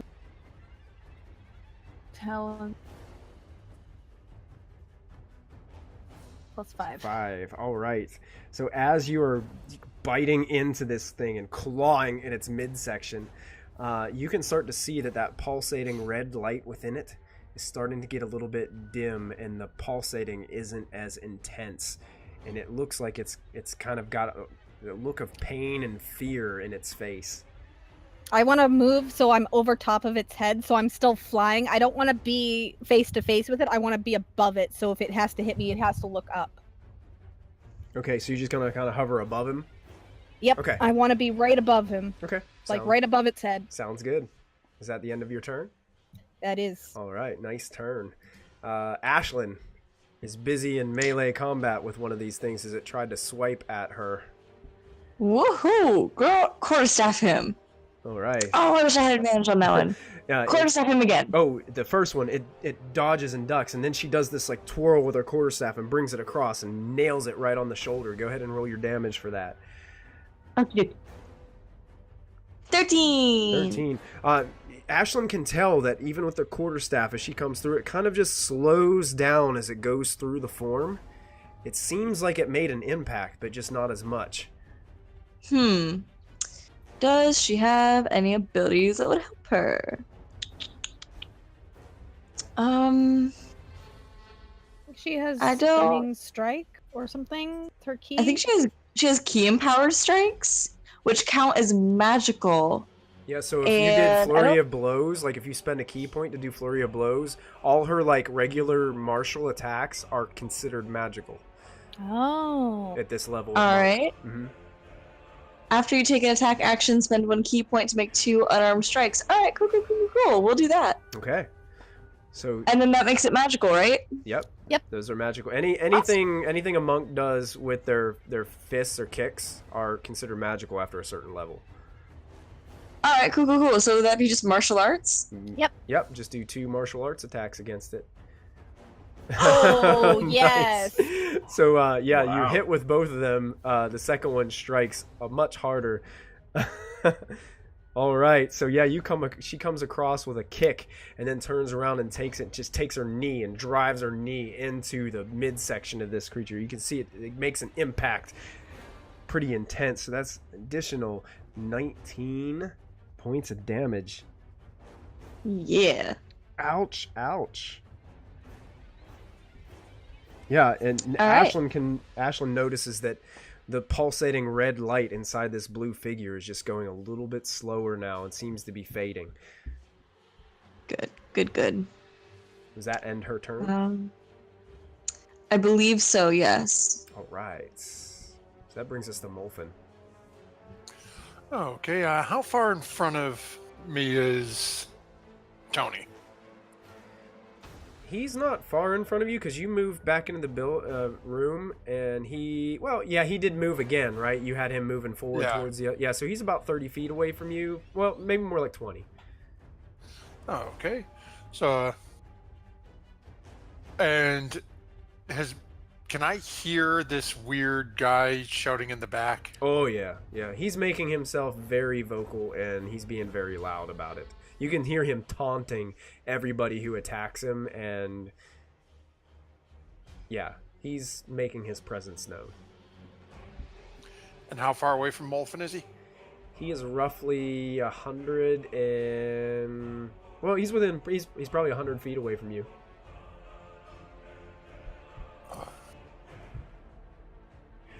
Molfin's gonna look back at the 3 things slowly making their way forward and just say, Tony, I apologize. Please deal with these people behind us as best you can. It seems there's trouble brewing up front. And You're leaving Tony sole responsible for these 3 creatures approaching. That's wonderful. I love it. I love every bit of it. And with that, Molfin once more takes his hand out and just sort of muttering as he's rubbing the crystal on the top, looks around and sort of sees the eagle in the distance. I have no idea if you can understand me, but forgive me, it's about to get a tad bit loud in here. And with that, once more mutters under his breath. And for the third time within the last 10 minutes, an echoing crack of thunder as Molfin is teleporting right near this strange individual, about 10 feet away from it. Okay. Keep in mind, there's there's 4 blue figures kind of standing in a row in front of him. So if you go you'll probably be standing like right in between those first 2 blue figures. We'll shoot to land about 10 feet in front of those 2 blue things. Gotcha. So near where where I'm assuming Diana is, up in that area. Okay, sounds good. Yep. You guys hear this crack of thunder, and things dust from the walls starts to kind of just slowly creep out from in between cracks as you see Molfin just appears. Lachlan, you're seeing this happen as you just pull your crossbow down from looking through the scope. You can see Molfin has appeared kind of in front of this row of blue warriors. Cramps, watch out! Just looking at this figure standing in front. So, you're what passes for a mage working for whoever these people are. I must say I'm not overly impressed. Ooh, go off! And Why and don't you just stand there and just enjoy my power?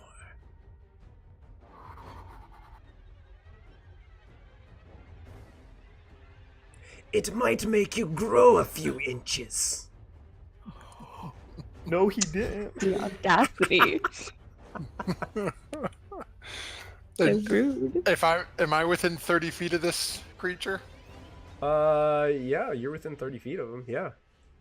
Molfin just looks at him with just a grin on his face. We shall see. And that's the end. He smiles. He doesn't. You can tell he's trying to smile, but he's a skull face. He kind of looks towards you and says, "And so it begins."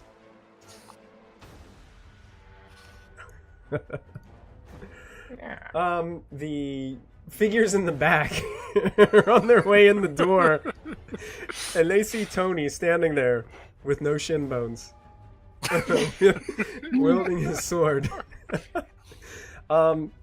The next closest person there, I think, is Callista fighting that one, but I still think they got a little ways away to reach her. So they all 3 go towards Tony, because he's the first person they see. Forgive me, Tony.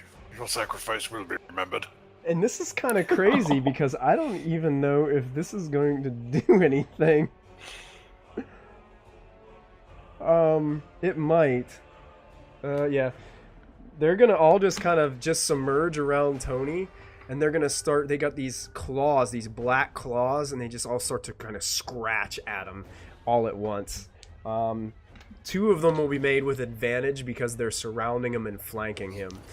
The first one, the main one in the middle, tries to swipe at him. Oh my goodness, and rolls an 8. So luckily that won't hit. That will not hit. The next one with advantage rolls a 22. That'll hit. And the last one rolls a 23. And Tony is going to take, from each attack, 9 points of necrotic damage. His poor Tony crumbles to the ground. Okay. Loose bones. Necrotic affects him?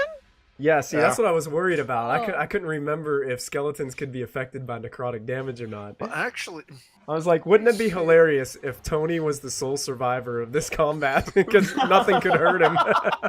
Go on to tell our story. I know the creature does, but now you got me wondering. I don't think there's anything in this that says they're immune to it. And what's funny is, well, not funny, I guess, for you guys, as you guys are kind of hearing, Callista notices this right away. You see these new figures move into the room, Callista, that you haven't seen before.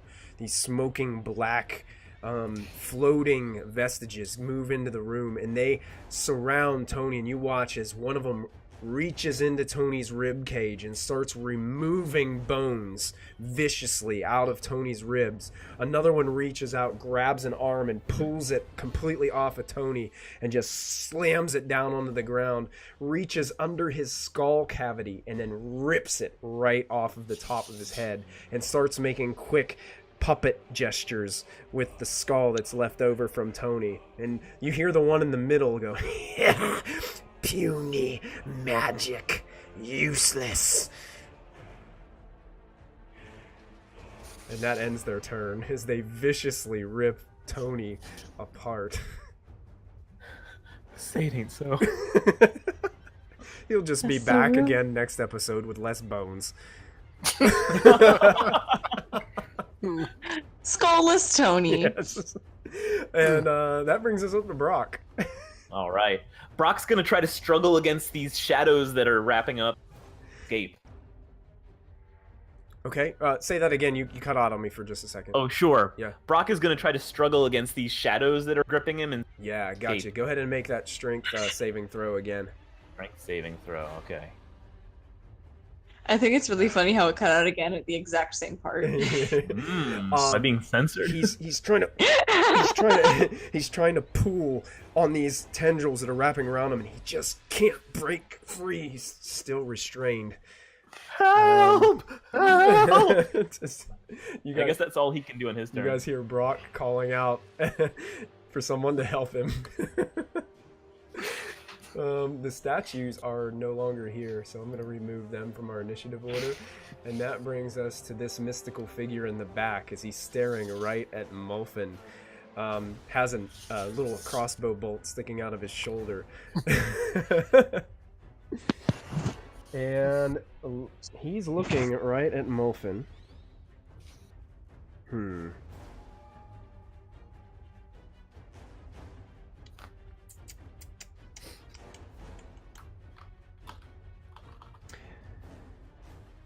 Okay. I gotta check something really quick, Matthew. Oh, no.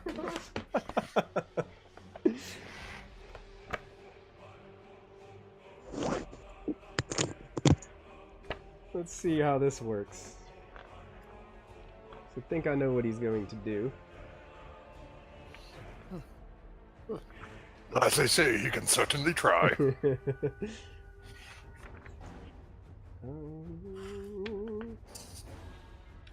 Alright, he reaches out his glowing hand and points towards you, Molfin. And you hear him start to go, and you hear him with all these incantations. And I need you to make... As he's doing it, Molfin is going to make a quick signal with his hand and cast counter spell at 4th level. Oh. And you watch as this glow starts to leave his fingertip and starts swaying its way towards you.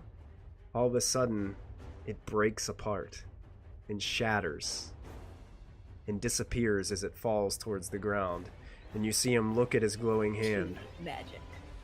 then looks at you with a glowing eye. Fair enough. Round 2.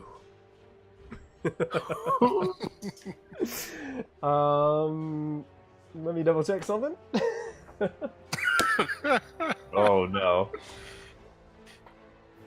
Ooh. And that ends his turn.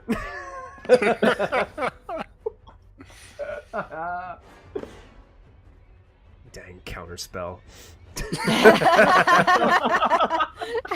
Dang polymorph, now you know how I feel. Dang polymorph, dang counterspell.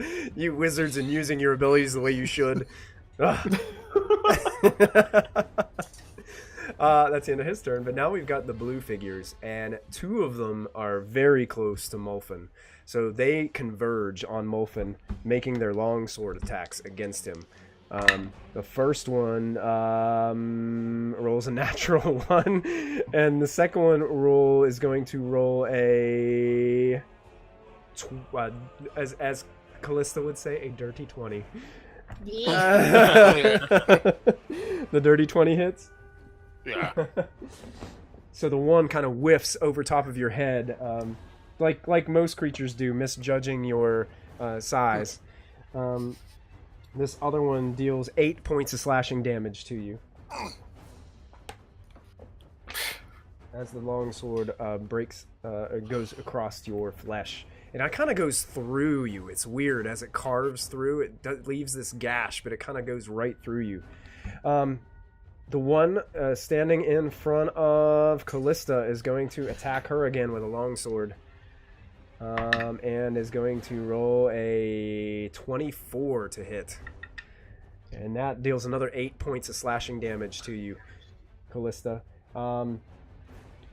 Diana, there's still that one that's trying to get close to you. So even though its movement is halved, it's going to keep coming towards you. So it's going to make a save against your spirit guardians. It fails its save, so you can go ahead and roll your damage for your spirit guardians. And it's also got to make a save against the moonbeam since it started its turn there. And we'll fail that save, so you can go ahead and roll your moonbeam damage too. I think this thing is going to get irradiated before it gets anywhere near the... You see it desperately trying to get towards Diana, and it's just being beaten down by all these angelic creatures, and just blue glow, purple glow, just surrounding it. 10 from the Spirit Guardians and 22 from Moonbeam. 32 points of damage. So this thing is trudging. It's trying to weave through these angelic creatures. They're bashing it with these magical maces. And as the moonbeam just follows the figure as it's moving, you watch as it just completely starts to dissipate into smoke. And the red glow blinks a couple times and then fades to nothingness. What more can I say? The other one over there with Ashlyn is going to make another sword attack against Ashlyn, and it will roll a not even close. Ashlyn easily dodges out of the way of this slashing attack as it seems to be getting frustrated in this combat encounter with her. The other two, one of them actually eyes Brock, because I think Brock would be pretty close to the back. Rushes up to Brock, and the other one starts rushing towards Lachlan, but I believe Lachlan is still about 20 feet away from him. So he's going to use his dash action to get right up on that bottom of that sculpture to Lachlan with its long sword, kind of getting itself in the ready. The one attack against Brock, and it's going to have advantage because Brock is restrained. Yeah, that's right. Is going to be a 21 to hit. That hits. That's going to do 8 slashing damage as the sword comes across the restrained Brock. Brock would drop. No, never mind. No, he's hanging on by a thread. You guys hear a shrill groan of pain come across the whole place as Brock has been viciously attacked. Oh my goodness. That brings us to Diana. Oh, okay. I'm gonna just throw a little guiding bolt out there at a old homeboy, old creepy guy, and yeah, I don't think I'm gonna use my nat 20. I'm just gonna hope and pray. Wow, that's going to hit. My prayers were answered. And roll the damage. I want to roll my damage. Oh, because it's asking for input, obviously. 12. 12 points of radiant damage. Okay. They also what? Also, I read that until the end of my next turn, all attacks against it have advantage because a glowing thing is around it. Oh, yeah, that's right. It actually radiates with this mystical glowing divine energy. So yeah, all attacks have advantage until the end of Diana's next turn. So you guys watch as Diana focuses and starts saying a little prayer, and this beam of light just goes flying towards this skeletal creature hitting him right in the chest, leaving this bright light kind of shimmering all over him. Nicely done. Yes. And then, I still have my spiritual weapon, so I know that I can move, I think, 20 feet on a bonus action. 20 feet, it could get within 10 feet of the one that's kind of in combat with Ashlyn, or about the same distance to the one that's actually in with Callista right now. Which one of those looks more like about to fall? They both kind of look similar. Hmm. Their pulsating red light seems to be fading a small amount, but neither of them seems to be showing any more wear and tear than the other.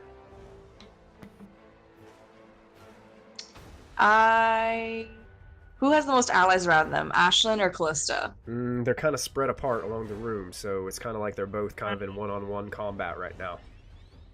I will send mine to Ashlyn. Okay. All right. So that floats about 20 feet closer. It's got about 10 more feet to go before it can get in range to attack.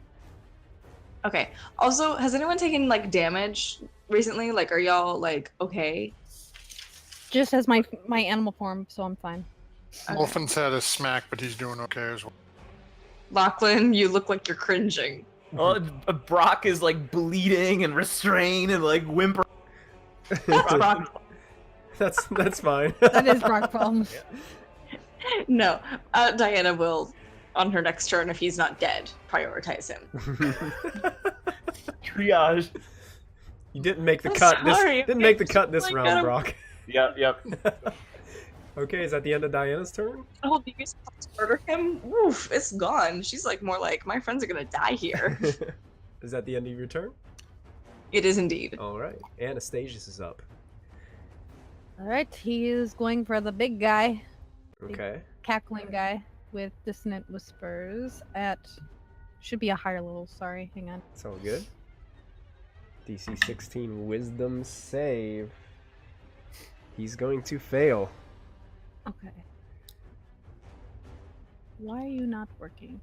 Okay, I'll just roll it. It's being weird.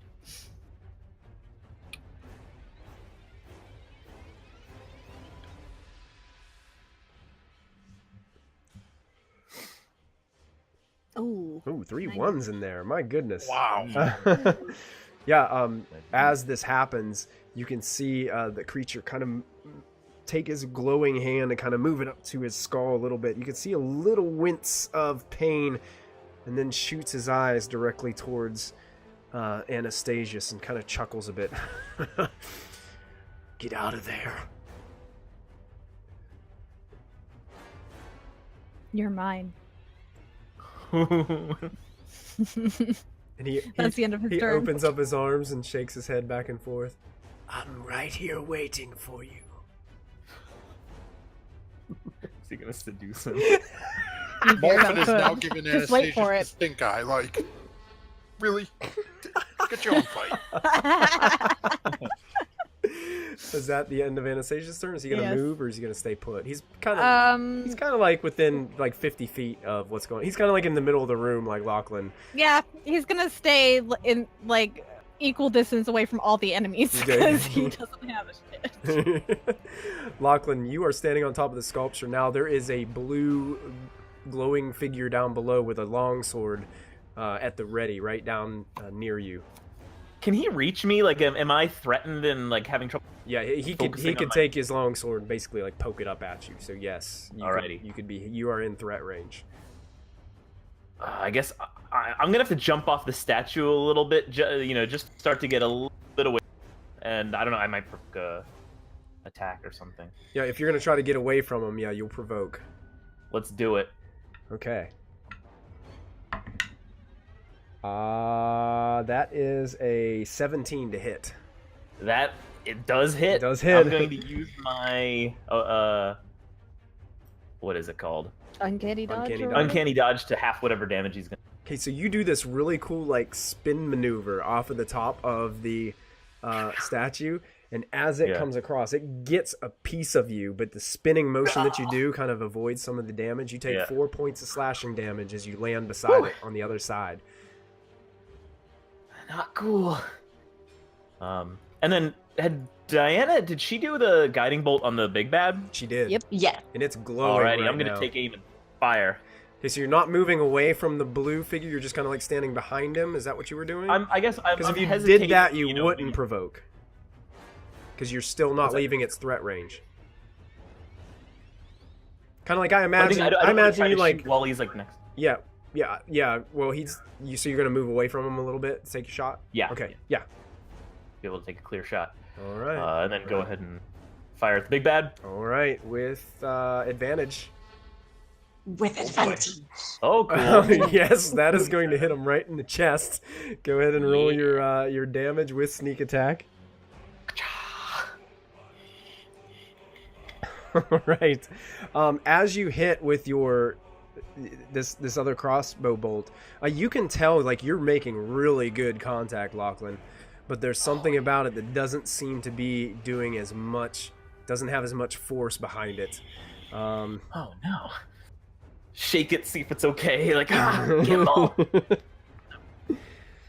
And then I guess with the rest of my movement, my dash, are there any other statues I try to climb up to try to get away from this blue guy a little bit, or am I kind of out in the open? You've kind of made yourself more out in the open. The biggest statue was the one that you were standing on. Sure. Then I'm just going to try to get some distance between everything else to give myself a little bit of leeway.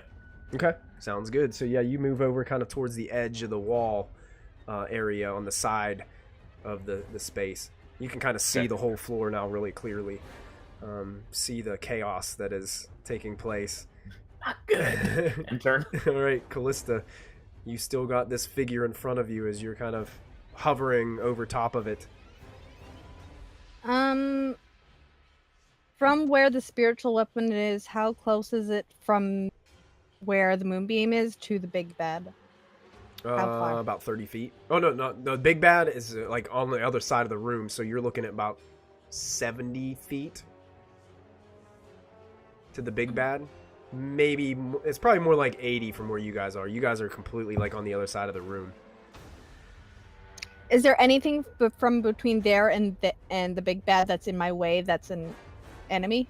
Well, those 4 blue figures that are standing right in front of the big bad, two But of them that's like... have moved up. One of them actually dashed to Lachlan, so that one's kind of standing about 50 feet away. Is it moved up? Okay. The other one's hacking away at Brock. But it's a little bit farther back. Yeah. So I guess the closest one would be the one to Lachlan. Yeah, and Lachlan's kind of left him kind of by his lonesome right now as Lachlan moved away. Okay. It's going to go for that one. Okay. It can move 60 feet. Yep. Okay. 60 feet. Man, that is impressive. So this moonbeam all of a sudden goes across the battlefield. And he makes a saving throw. Rolled a 19 on the die. Okay, so it'll take half Takes half. of not much. Is that 9 total? Yeah, 9. Okay. So, 9. So like 4, 5. Yeah, 4 Alright. points. Yeah. So I still want to be attacking this guy's head because I want to be right above him. Okay. Sounds good. Da, da, da, da, da.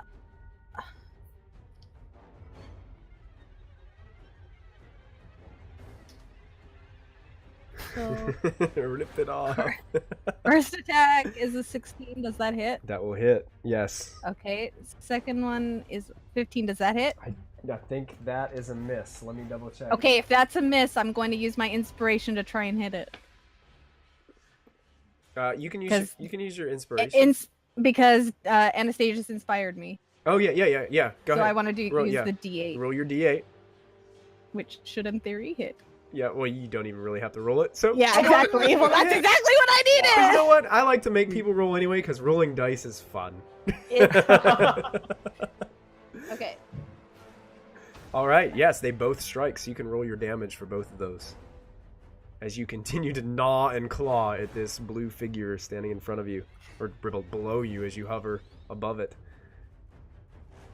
I'm just gonna roll the total damage. Okay, sounds good. 13. 13. Damage. This red light, as you're kind of gnawing on it and clawing, you can see the red light starting to just slow down even more. It's barely beating, and you can see that some of the blue is starting to fade off, but the creature is still standing.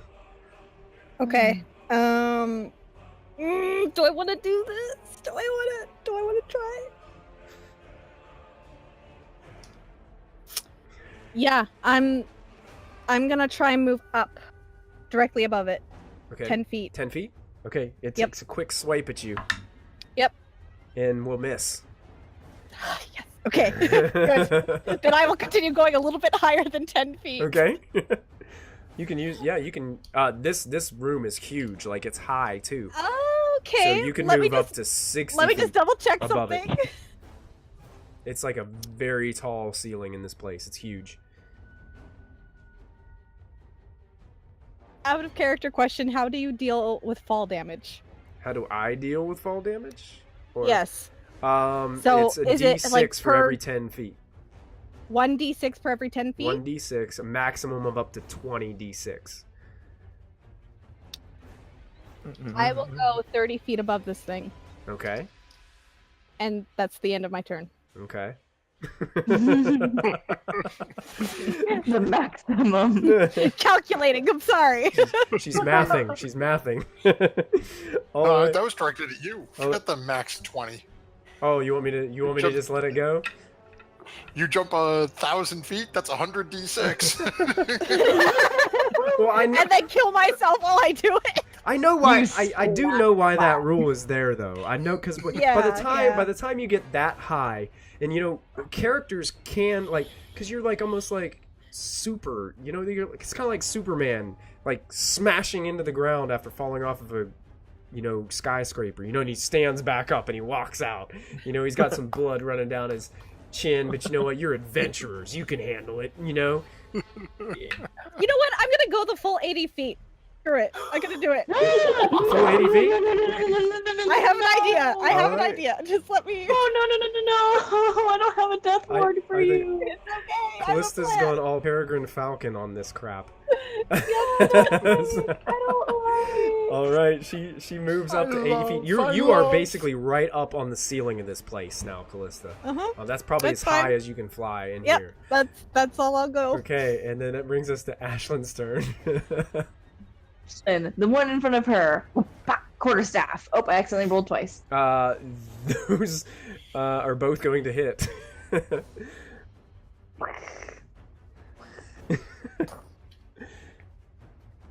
So That's the sound of the thing slashing. that was the sound of that. Yeah. So yeah, So- two of them. This quarterstaff slows down as it goes through the form. She can see that it's doing damage, but it doesn't seem to be making quite that much of an impact. It's still standing. Its red light is seemingly slowing down a little bit. Alrighty. It's still standing there, glaring at Ashlyn in the eyes. Let's do one martial arts. Okay, that will hit. Go ahead and roll. Ashlyn rolls so well. I love her. As it's glaring, she just takes a fist and just right in the face of this thing. It kind of, her fist kind of sinks into the form a little bit as she pulls back. And is that a key powered strike? C. Yeah, that counts. Count as yeah, magical. That does the full 6. As it smacks, it's still standing there glaring at her with these red eyes. It looks like it's starting to fade from existence, but it's still there. All right, does that end your turn, Ashlyn? You see. All right, it becomes Molfin's turn as he's standing with these two blue figures kind of flanking to the sides of him. You can see this skeletal, glowing-handed creature in front of him. And this thing is still under the effect of guiding bolt, right? It is. It is glowing with a radiant energy right now. I'm just going to sort of look on either side. I don't have time for you people. Reach into one of the pockets in the inside of his robe and pull out a small wooden wand and zap. said individual. You make your attack with advantage. Oh, Oh, wow. Oh yes. Okay, you're changing my plans now, Molfin. You're changing my plans. Okay. And Okay. does it get to make the saving throw on the first time? Not immediately. Not immediately. So On a hit, it's paralyzed for 1 minute, and at the end of its turn, each round, it can make a try to saving throw. save. So you guys watch Molfin standing in front, holds out a wand towards the figure, and this blue beam of energy goes flying towards this skeletal creature. It hits him right in his glowing torso, and all of a sudden you see him standing perfectly still. And with that, Molfin's just going to sort of look. And how far is it between us? Between you and the big bad, Yeah. 30 feet. So Molfin's going to look at these individuals sort of pincering him. Mm. Take rather 2 steps forward so he can get 5 feet, but still within their threat range. Yeah. Then go, if you two will excuse me, I have business to take care of elsewhere. And muttering a quick word to himself, cast Misty Step as a bonus action to appear on the other side of the big bad. Oh, very My nice. emotion. You watch as Molfin just dissipates and then reappears behind this motionless, glowing image, this entity just standing there, not moving. Pointing for those towards, looking at him, just pointing going- ahead like it's pointing towards Molfin, but Molfin is no longer there. As Molfin is now making Molfin- funny faces back behind. Nice. That went Molfin's turn, right? Yep. Very nice turn, Molfin. I appreciate that greatly. All right, now these black figures that just ripped apart Tony are back there. And the next figure that they see Ashlyn and Callista, but Callista has flown way up in the air. So they are going to head towards Ashlyn. And actually, one of them, seeing the rest of you kind of hanging around, Diana's kind of in the middle, Anastasius is kind of in the middle. So two of them are going to kind of break off. One of them is going to head towards Ashlyn. Gets to Ashlyn. The other two are going to use their entire turn. One of them is going to get it right up next to Diana, and the other one gets right up next to Anastasius. So Diana, I believe he has to make a saving throw, right? indeed. Okay. Rolled a 17 on the die. He's going to pass. Okay, so he does take He half takes half of damage. 15. Half of 17? 16. 16. 16.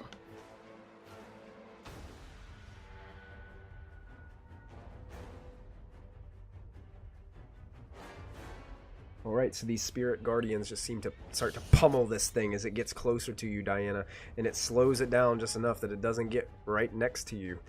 Once again, that spell has been coming in handy. Yeah.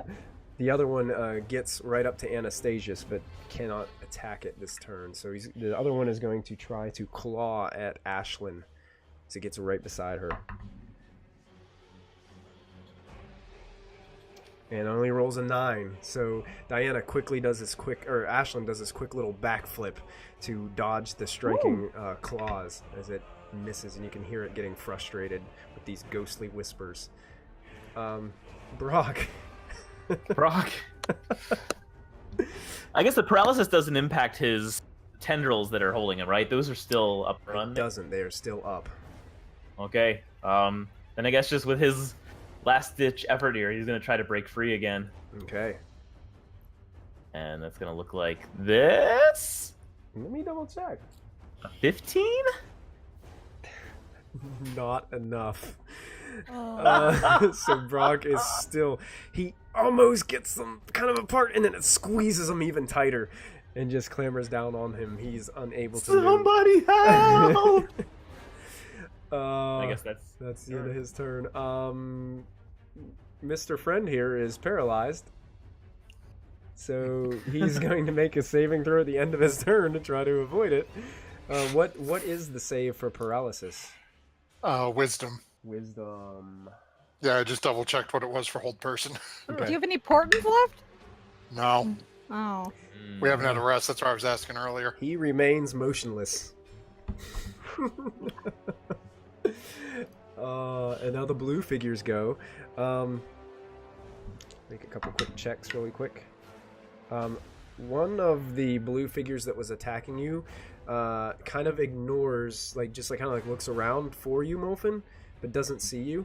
The other one turns around and notices you making all the silly faces behind his master.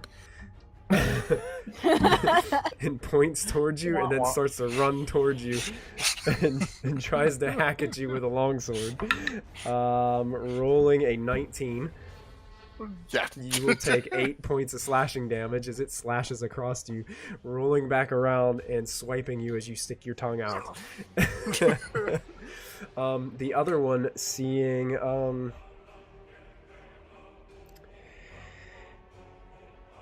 Lachlan over there, starts to run towards Lachlan. Cannot get to Lachlan in one turn, so uses both of its movements to get right up next to Lachlan. The one that you ran away from, Lachlan, is going to move up towards you. And is going to make a longsword attack against you. 13, I don't think is going to cut it. That wouldn't quite hit. So no. you kind of duck, and the sword kind of just dissipates into the wall behind you as it just kind of goes through it. There's one that's kind of just staring up at Callista and just kind of looks for a second, puts its longsword up and gets out its longbow and just aims an arrow up at Callista hovering up on the ceiling, and then fires an arrow up. And is a 13 good enough to hit a giant eagle? Just hit. Just hit. So yeah, this arrow goes sinking into the giant eagle. A couple purple feathers fall off as you take...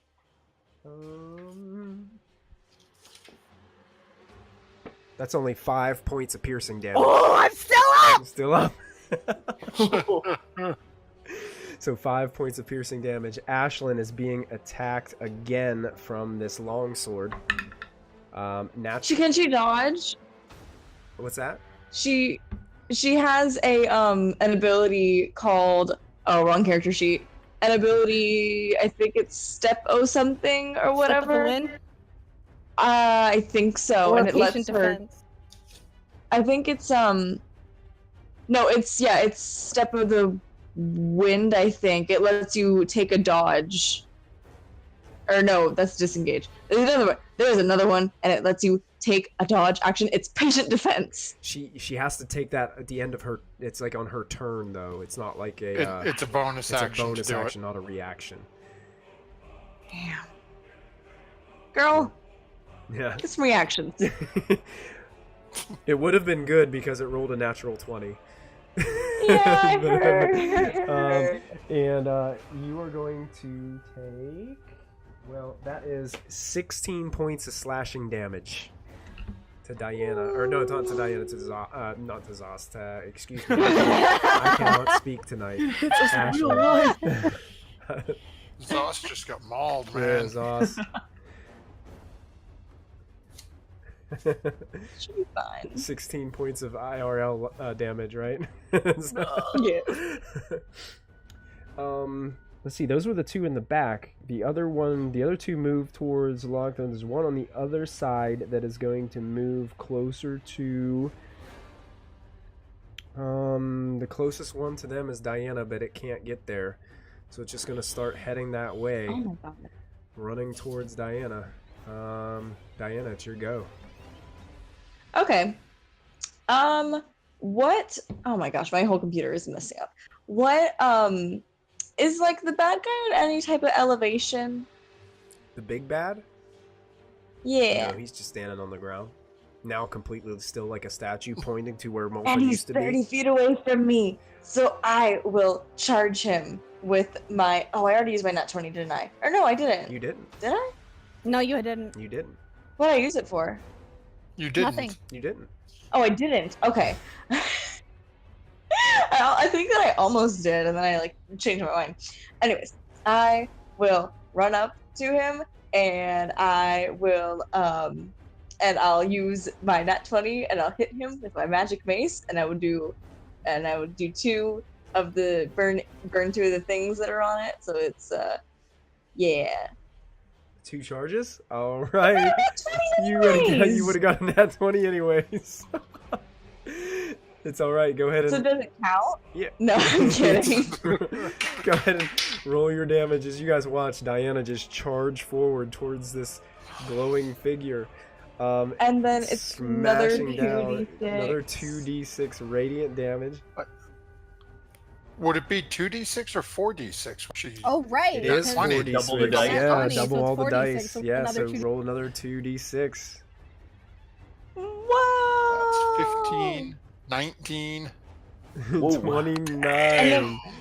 29. Also, it has to. If I burn 2, it has to make a DC 12 Wisdom saving throw, and on a failure, it's frightened of me for 1 minute. I think that would just be very funny if it was frightened of me. And fiends and undead make the save with disadvantage. So I don't know if he's a fiend or if he's undead, but this is a good way to find out. Yeah, he makes it with disadvantage. What was that save Was again? Undead. 12. No, Oh, he's wisdom. a cleric. Wisdom 12. Yeah, DC 12, because I think it's like against the thing. He fails. He's So frightened he's of now me. frightened of you for what is it, 1 minute? 1 minute. Also, Jeez. on the topic of durations, I think by now, definitely spiritual weapon would be gone, and so would spirit guardians, because spirit guardians is 10 minutes and spirit weapon is 1 minute. Oh no, I think they're both still up. No, they're still up. It's only Really? been probably what? What do you think? 5-6 rounds? Yeah. It's still up. It's been 5 rounds. Well, Yeah. this is the top of the 6th round because I've been ticking down since Tony threw the bag, In 36 and seconds. we have 5 rounds left. Yep. So Oh my god, never So mind it's then. literally been 30 seconds. yeah, you still Wow. have half of your spiritual weapon is still there, and your spirit guardians last for 10 minutes, so it's good. Yeah, your spirit guardians are fine. Yeah. Dang, okay. So then also my spiritual weapon will make an attack for Ashlyn as vengeance against what was done to her on whoever's attacking her. Okay. Yeah. Make your attack. Well, there's 2 figures attacking her. There's that black kind of mystical figure, and there's the blue figure that has been attacking The her too. black one is scarier, so I'm gonna go with the black Okay, one. sounds good. That will hit. Go ahead and roll your damage. 6. 6 points of damage. Okay. Mighty good. And yeah, so ends my turn, I suppose. Okay. Excellent. And actually, since you moved up, your spiritual figures actually catch one of the blue figures and the main bad guy also. What? So- Okay, so I get to roll. Because they're within the radius now. Cool. So I get to roll 2 So- of those from spiritual guardians. Your spiritual guardians. And I think when something is paralyzed, they automatically fail. No, it's but be dex saves. It's only dex saves the auto fail. Gotcha. The big bad. So the blue thing got 21, and the big bad got 12. Well, it would be the same roll, right? would be the It'd same. same. Oh, we the same one? Yep. Then we stick with the first one, and that is 21. And, well, they both fail their saving throws. Please tell me this is the blue guy that's attacking Molfin. Yes, it is. Uh-huh. Wow. I'm a powerhouse. Am I the new tank? You should be.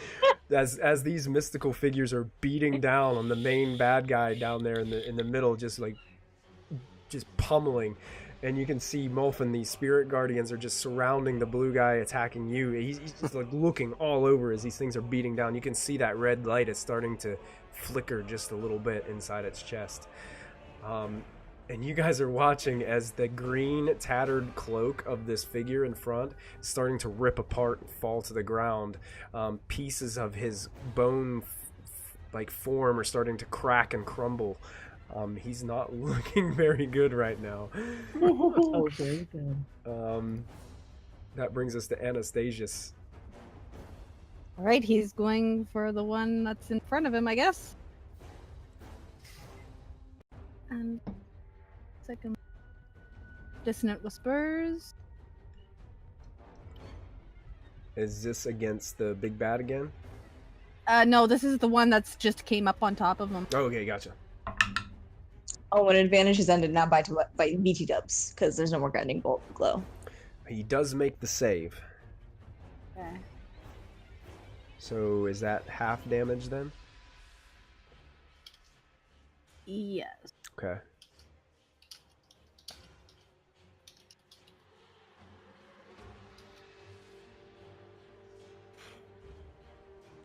During that, where Dinah mentioned that there's no more guiding bolt, he is still paralyzed, though, which Yeah. will give you He advantage. still is paralyzed. Yes, he is. So, thanks to guiding bolt, we got him paralyzed. I love it. I love it. No, I don't think he is. Still guiding bolted. No, he's not But he's anymore. Paralyzed. Oh But now yeah, he's okay. paralyzed, so you still have advantage on him. Gotcha. See, So the end of my turn. That's 17 damage to the one that's on top of Anastasia.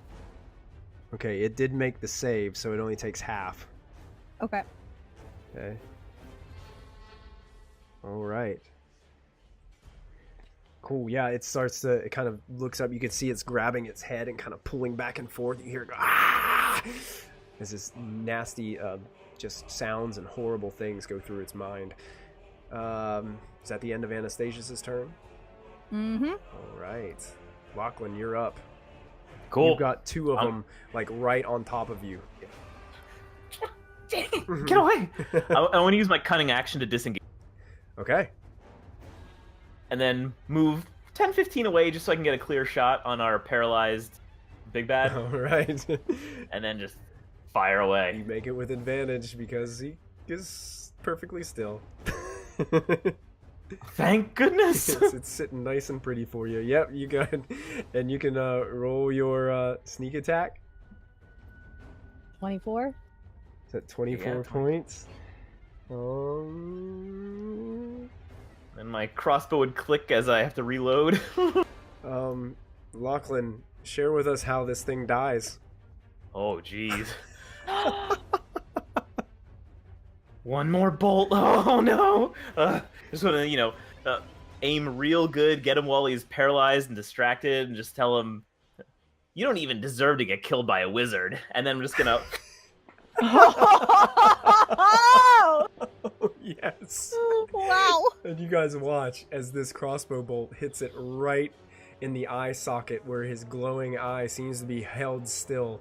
And you watch as his form starts to crumble into dust as it just slowly floats down towards the ground. And you can see standing there is this glowing image of what looks to be a half-elf with long flowing hair.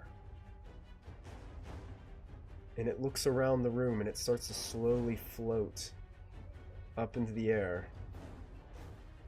Looks dressed very nice, elegantly, holding a staff. And you just hear this all throughout echo through the room. Thank you. And you watch as it floats up to the ceiling and then slowly disappears out through the roof of the Citadel. And there's nothing left but ash and dust where this creature once stood. I feel bad now. Don't feel bad. You freed it. True.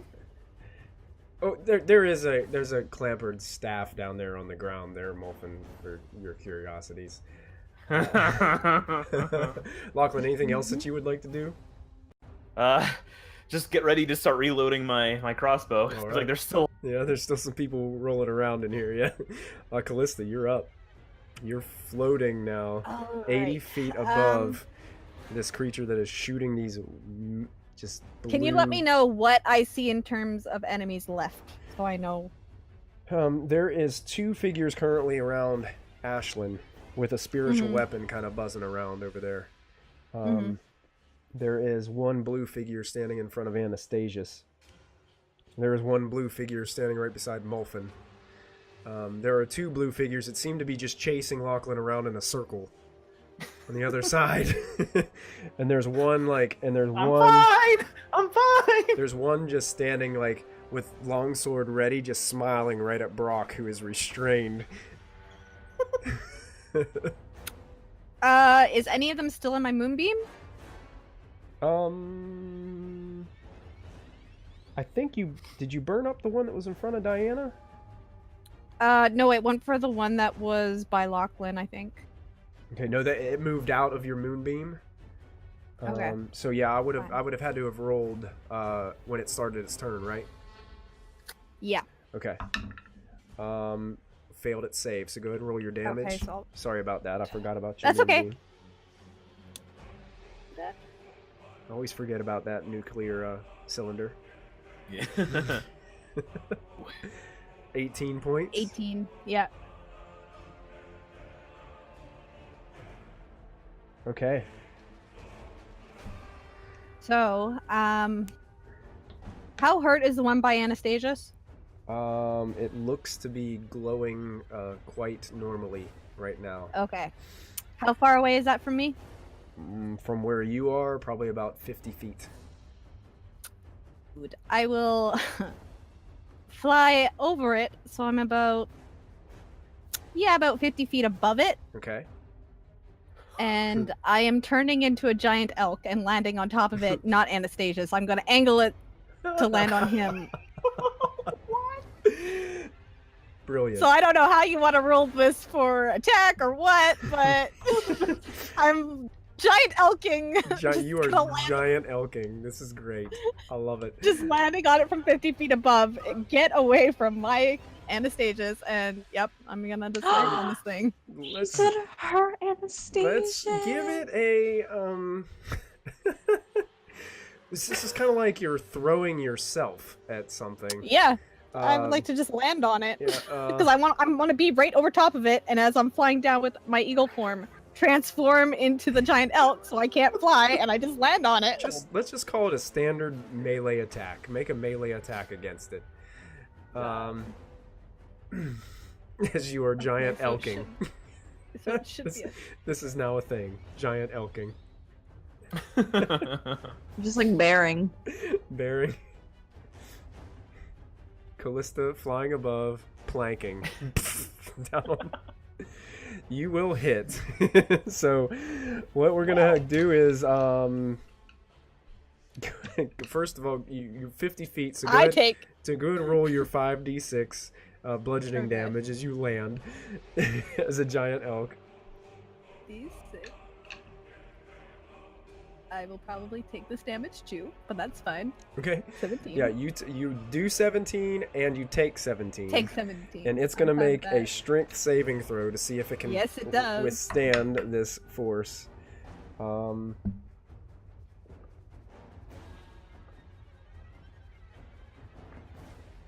18? I think that's safe.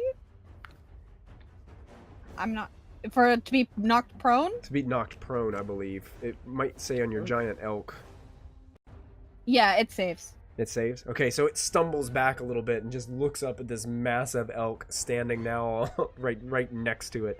You were able to like slam down on it with one of your hooves as you land, dealing quite a bit of damage. Then I will use my action to attack it. Okay. With my ram. All right.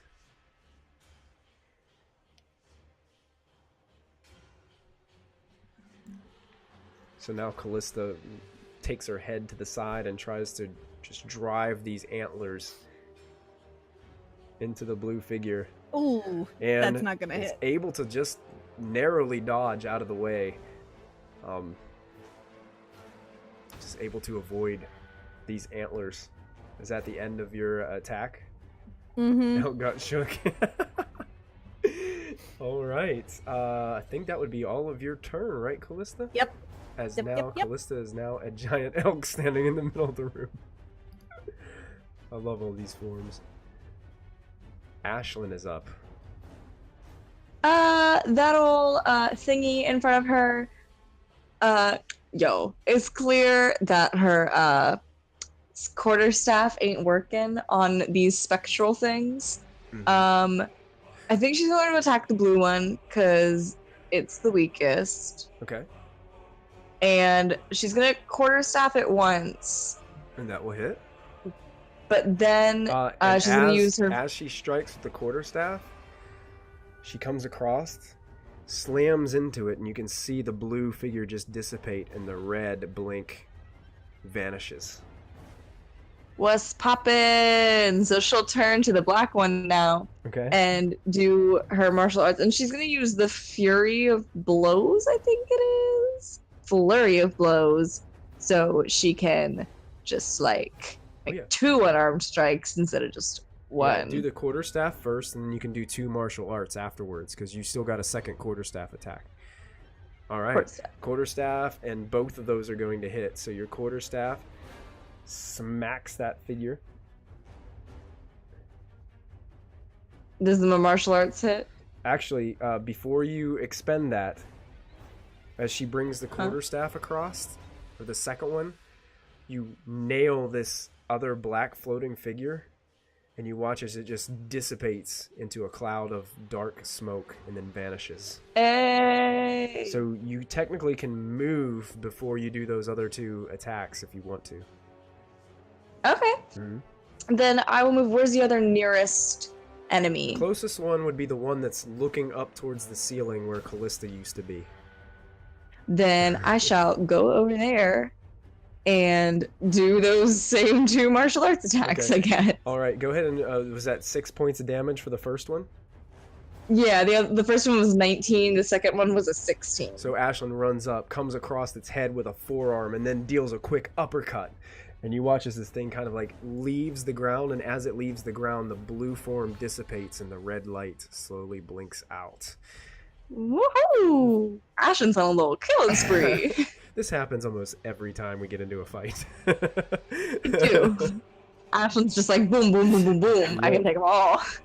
And that probably about expends all of Ashlyn's turn, as she's kind of cleaning house back here in the back of the battlefield. I don't believe there's none of those blue figures from the original 4 are left. And that brings us to Molfin. So, and those 3 black shades or shadows or whatever they are that were chasing Molfin down, they're still out there, right? They are. They're coming closer towards you, but they've found some other targets. It seems one has been dealt with, and the other one is headed towards Diana, kind of being pummeled right now. Another one was originally kind of headed towards Lachlan, is trying to get a bearing on where he's going. But he keeps running in circles, and everybody keeps chasing him around. Molfin's going to go back into his robe and pull out the dagger, hold it up over his head. There it is. Is this what you seem to be looking for? The one looks immediately. And turns it and is going to swing it through the blue thing in front of him. Ooh. Nice. Go ahead and make an attack roll. Okay. Let's hope this works better than the last time Molfin swung a dagger. When it broke. Yeah, break this one. No! You hit it. Go ahead and roll damage. Okay. This is intensely amazing. All right. That is 5 points. Molfin, as you gash down through this figure, you watch as once a blade hits this form, it starts to leave a slash as it rips into the form of this figure. And you can see that it leaves a black slashing mark across the front of its chest. And you can see that that black slash kind of burns with this black energy a little bit, and you watch it go. It's still standing in front of you.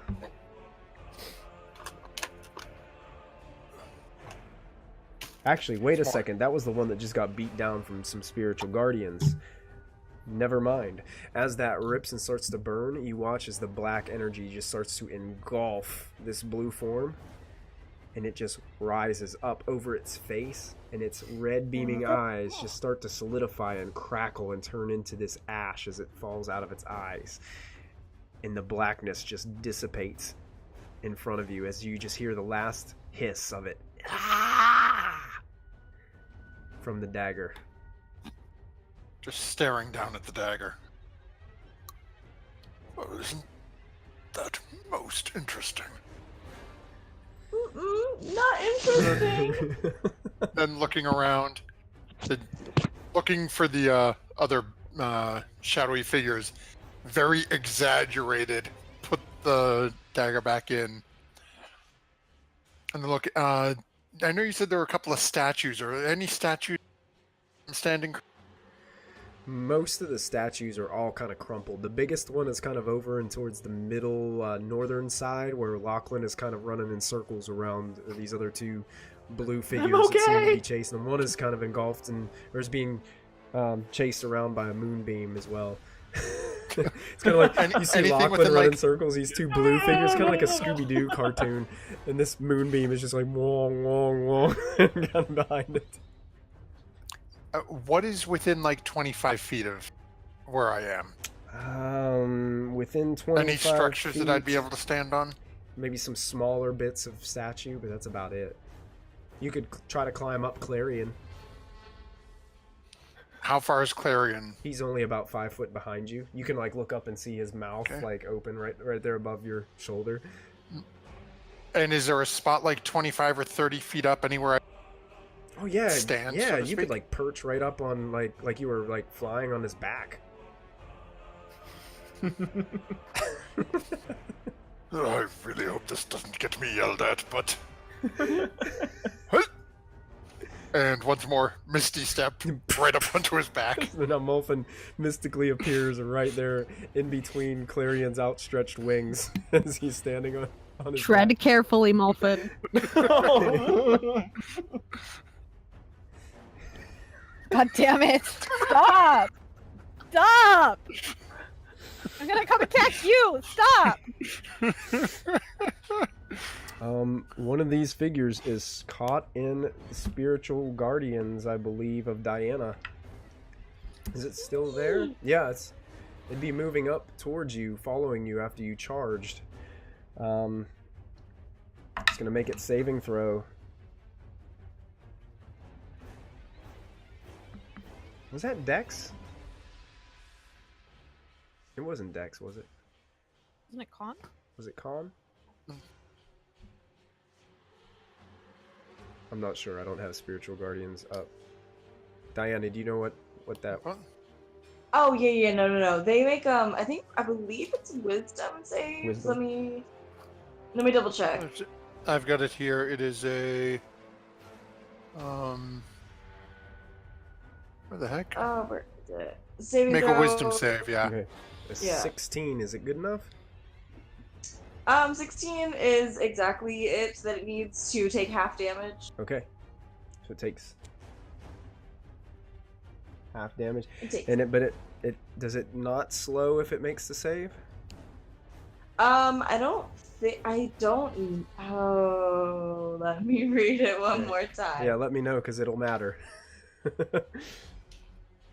Let me see here. Okay, thank you for being super short, little one on the other screen. There's one on the other screen that literally just is like 2 feet. Okay, where? Affected creature's speed is halved. It doesn't say anything if they save. It just says if it makes the save, it takes half damage. It doesn't say anything about the speed. All right, so it can't get close enough to you to try to swipe at you, but it does take half the damage. Because it's what I pick. I pick certain creatures to be unaffected no matter what. Yes. But creatures that I don't pick are always affected. Got you. Makes sense. So it can't get close enough to you. It's still 10 foot away, but it's trying to get close to you because it can see beyond you. Right beside you is Molfin being exaggerated with that dagger. It knows if it gets through you, its next victim has the prize that it's looking for. The other one is approaching Callista as a giant elk and tries to swipe at the giant elk, rolling a 14. That just hits. Just hits. You take 9 points of necrotic damage. And I need you to go ahead and make a Constitution saving throw for me as an elk.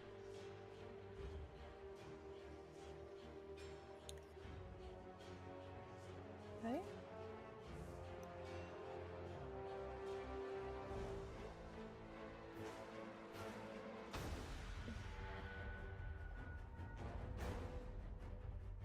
All right, as this thing like claws into the elk form that you are now in, you can feel that something is trying to pull your life energy out from you. You are able to withstand it, but you can feel that the claws of this thing are not only clawing through you, but are trying to claw through your actual life force and energy. But it is unable to affect you. Okay. Brock. My moonbeam's still up. Yeah. All right. Are those tendrils gone now that that thing's dead? Yes. The tendrils have dissipated. And Brock is now standing there. He's got one blue figure guy. He's like standing there with two hands on a longsword, just smiling at him. Oh my gosh. Brock's gonna use his cunning action to disengage, and he's gonna try to get if there's anybody that he. You just cut out on us. Really? Yeah. I'll get closer to the There you mic. go. Brock's gonna use his cunning action in order to disengage, Yeah. and then he's gonna try to get somebody else between him and this creature. Okay. Really, right now, the closest person with you guys would be like he could move over to where the giant elk, and because he's kind of in the middle of the probably room, would. and you're kind of on the opposite side of the room. So he would go either to Callista and Anastasius, or he would try to dash across the room over towards you, probably. He probably trusts those two Okay. more. Yeah, so he can get right over there, but they currently have another blue guy that's kind of hanging out there with them, and one of these Sure. black mystical figures. Yeah, and he's just looking about with panic, trying to, stay alive. Okay. So he just runs over. He's not gonna try to attack Well, I anybody or think- do anything. Because Well, I guess, yeah, if there's anything within range, he would he probably could take a swipe at either the blue guy or the ghostly black figure that are kind of surrounding Callista right now. He'll go for that ghostly black figure with the old hand crossbow. Okay. Got a one. It narrowly misses the giant elk as it goes flying off in the distance. Sorry. The elk gives him a look. This guy is no longer with us, so I can get rid of his initiative order. The blue guys are going to go, and one is going to try to swipe at the giant elk in front of it. A 16. I think that hits. If it, Yep. You take 8 points of slashing damage in your giant elk form, so it slashes across one of your legs. The other blue figure... the other two, I think, are both currently chasing Lachlan. The last two that are left. Mm-hmm. So,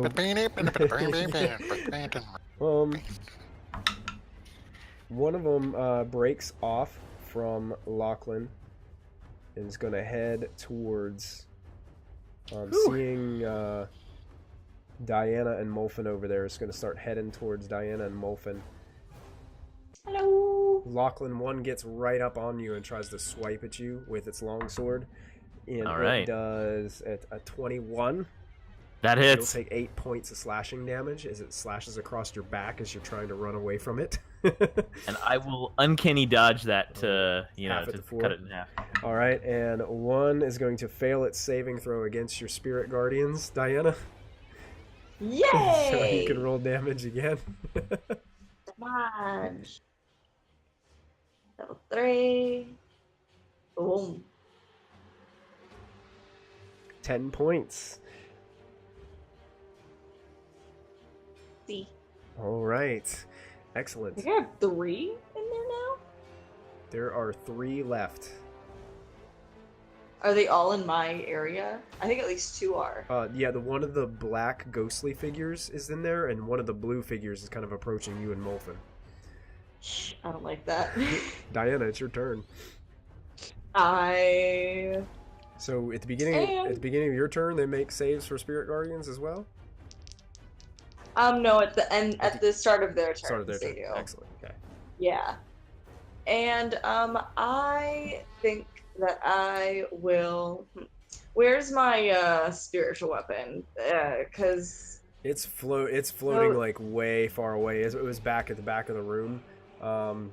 You could probably get within 20 feet of where Callista and Anastasius are fighting.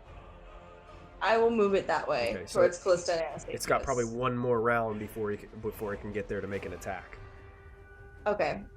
And then in front of me, I will cast just a guiding bolt. Okay. On them, I probably didn't hit. I was gonna cast it on the black one. Okay. And then run. Then run. Yeah. You can see that as your guiding bolt is headed towards this figure, it's almost like there's this blue glow that emerges and it deflects your guiding bolt off of its shoulder, and it just kind of chuckles at you. Makes sense. The dagger will be mine. I don't believe that. All right. Anything else that you would like to do? I would like to step about 20 feet away from them. Okay, if you move back any farther, you'll be like right underneath Clarion, as Molfin seems to be on Clarion's back. I will do. No, wait, I don't want to cause any harm to Clarion. I'll move in a diagonal direction 20 feet away, more towards Callista and Anastasius. Okay. All right. That brings. Ashlyn. Ashlyn is still kind of like hanging out on the other side of the room.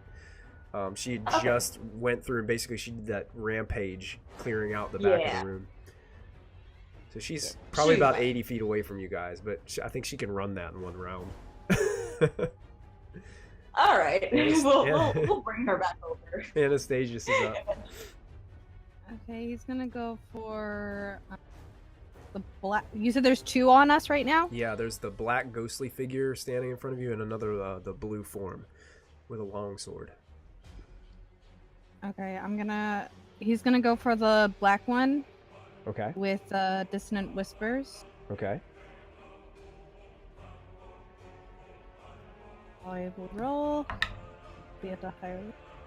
Okay, it fails its save.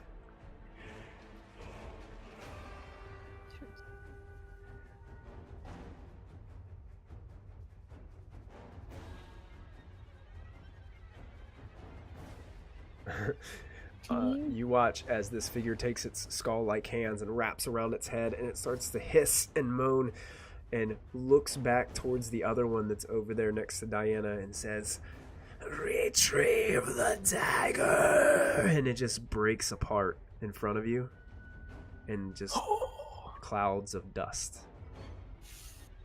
Okay. Anastasius is gonna look over towards, I guess, Diana and Molfin. How far away are they from us? About 50 feet. Okay. And Molfin's about 25 feet up. Right. So he will inspire me then. He's smiling at both of you. Great. Yep. He will inspire me. If he were to move, would he be getting an attack from the blue one? Yeah, the blue one would probably get an attack of opportunity against him. Mm-hmm.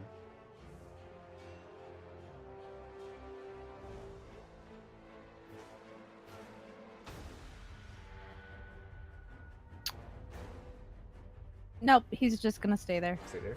Okay. Yep. Stand beside me. Lachlan, you're up. You got this one that's diligently chasing you. God!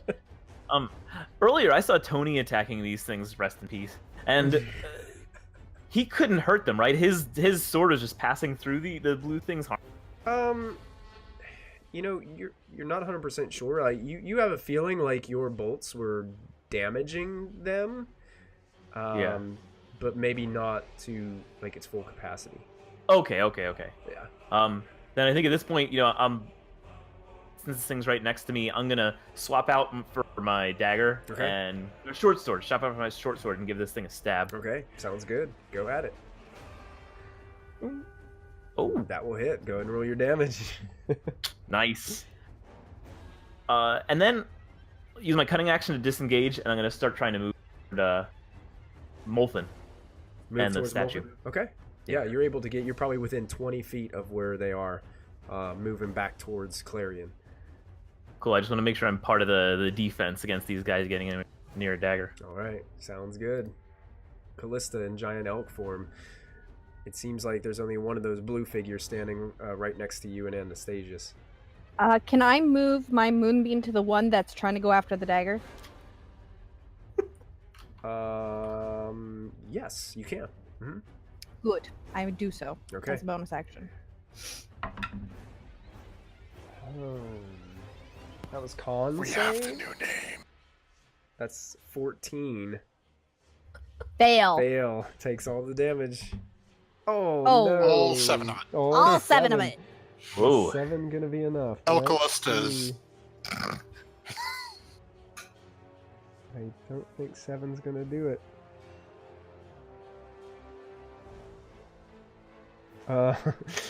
You watch as it's like now being not only attacked by all these spiritual guardians, but now this happened throughout the whole entire encounter. Like as people were getting pummeled by these angelic creatures, this purple cylinder just comes over and fries them. You can see that all this black mystical form is leaving, but it's still intact. It looks like it's barely holding on to its form, but it is still there. Is this the black one near me or by Callista and Anastasius? The one that's near, the one that was with Callista and Anastasius is dissipated. It's gone. There's only one left, and it's near you and Diana. To attack. Oh, and then there's the blue one over by Lachlan. Yeah. It seems like there's 2 blue ones left and this one black ghostly form. And you said you were moving, Callista? I was attacking the blue one that's in front of me and Anastasia. Oh yeah, that will hit.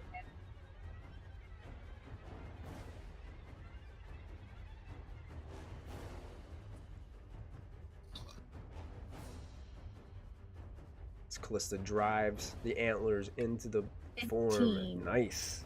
Magical damage. It's all magical, right? Yep. All right. You can see that glowing red light is starting to dim and slow down, and the blue form is starting to dissipate, but it's still there in front of you. Anything else, Callista? That is it. All right, that brings us to Ashlyn, who's currently finished up cleaning up the rest of the battlefield. Yes, and you said that she was 80 feet away? About 80 feet, kind of on the side of the door. Okay. She'll rush over and use dash to make the full way Okay. and just near Molfin and be part of Molfin's little defense crew. Okay. I don't think she can use an action. So as Lachlan You is... can use her key to do patient defense if you want. Yeah, good. Okay, sure. I will use a key for that. So, Lachlan, as you make a swipe at this blue figure and start running back, all of a sudden Ashlyn just runs right by you. And then turns around and like gets this like kind of just fancy pose on, like she's about ready to just dodge anything that comes at her. Mm-hmm. And Molfin, you are on top of Clarion's back. That black one that's near me. Yeah. How far away is that from where I am sitting on Clayton's back? Probably about 20-25 feet, looking up at you, currently being pummeled by the end radius of Diana's spirit guardians, but is staring up at you, reaching out up towards you. Dagger. Molfin's gonna look down, seeing Diana down there, and everyone sort of around to go. If you really want it that badly, and taking a page from Callista, Uh-oh. mutters under his breath, is misty stepping 10 feet above its head, dagger out, Yeah! bringing the dagger down. Yes! Yes. Make your attack roll, Molfin, as you misty step appear, I'd be bringing this so dagger proud down, every Friday. Holy shit. aiming right for the face of this ghostly figure. Let's see how it goes. Oh, yes. You can instead of rolling damage, you can go ahead and just describe what happens. So is And I'll give you a hint. It does something similar to this figure as it did the last. Molfin appears, and is this one in the moonbeam as well? I didn't think of that part. Yeah, it was in the moonbeam. Actually, technically, is that the one I hit with the moonbeam? I don't know which one I hit with the moonbeam. It was, yeah, that was the one in the moonbeam. So So it's got Molfin Spirit sees Guardians, things reaching out. it's got moonbeam, and now it's got Molfin with Zolkin's dagger. As Molfin appears above it and immediately starts to feel that same sort of heat from the moonbeam, drops with the dagger down and just carves right through the front of its face, riding down to the ground. And when you do that, does Molfin have to make the save for the moonbeam? I would say he would take the 7 damage, but he would have to save against it. Okay, yeah. Because it's the same one that I hit him with. Yeah, sure. So it's, well, first it goes, it's falling to the ground. It'd be 2 fall damage. 2 fall damage. And then, what? That's a wisdom save? It's a con. Con Oh, save. con? Okay. Yeah, so that's... No, do not have advantage on those.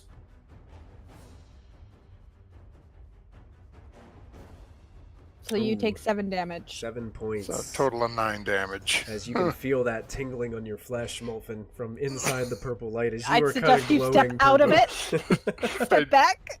And as Molfin hits the ground, is just gonna roll out. There you go. And Molfin, you'll You're notice fine. when you're holding the dagger as you back from it, as you see that black tear form into from the middle of this creature's face all the way down its body, you can see that it starts to rip open, and you watch as all these small smoky images of skulls start to jet out from this figure, and they start kind of being attracted towards the dagger, and they start to surround the dagger, like just looking and seeking all around the dagger, going and then just go and disperse out from it into nothing. Beginning to like this thing. Back into the cloak. No! Jesus. No! Those guys are all off the board. It's Brock's turn. Are any creatures within range? There's one by me. There's one by, Callista, so yeah. That All right, blue yeah, he figure. feels bad about almost hitting Callistus. He's gonna go ahead and try to shoot Oh one. god. Okay. Okay, that's That better. will hit. Roll damage. Brock finally hits it. It kind of just sinks into the blue form a little bit and then falls down to the floor. So that's his turn. Okay. The blue figures go. One is going to slash again at Callista. And the other one was currently chasing after you, right, Lachlan? Yep. So it's going to try to chase back up to you and make another swipe. The one on Callista gets a 14. Just hits. Just hits. And on Lachlan gets a 18. Hits. So you both take 8 points of slashing damage. I am now Callista again. All right. So the elk, Oh. as it slashes across its leg, all the fur starts to dissipate away. The antlers kind of emerge back into Beam is still Callista's up. head. And I'll uncanny dodge mine. Okay, so you take 4 points. Cool. All right. Their turn is over. It's Diana's turn. Well, Who's left standing? How many spectrals are there? One more? There One more seems to blue? be 2 blue figures standing. One is chasing Lachlan, getting near you, Diana. Probably about Okay. 30 or 40 feet away from you. And you can see one has just turned Callista back from a giant elk into her normal half-elven form. I will do Scorching Rays, and I'll send them to both. And whichever one rolls, like, kind of low, I'm going to use Anastasius's inspiration on. Okay. There So I'm you going to go. roll... So I'm going to roll 3. 2, I think, are going to go towards Callista's. So I'm going to use the... D8. Is it D8? Okay. It's a I D8. don't know which one I want to add it to. I Probably the kind first of- one. Yeah, you're right. I'll add it to the The first second one. 2 are going to hit. Awesome. And then So that will will hit. make all 3 of them hit. So Yay! you're gonna have 2 go towards Callista's. Yeah, so the 6 and the 4 go towards Callista. Okay. Callista's villain. And then the 11 goes to Lachlan's. So I'm gonna let you describe how you destroy both of them. Yes! Yes! The 11. I just- The 11 was the number exactly for the second one. Wow.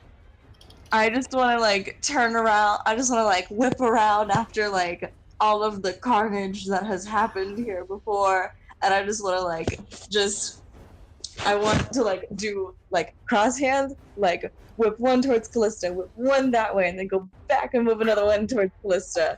And, like, have these, like, golden flames just consume these creatures and burst them into air. And as they do, the red light dissipates. And there are no more enemies Liddy. standing. You guys are out of initiative order. Liddy! That is My hands are burning. certainly Although. tiring. Whew. Yeah, that was a lot to go through. I feel kind of traumatized.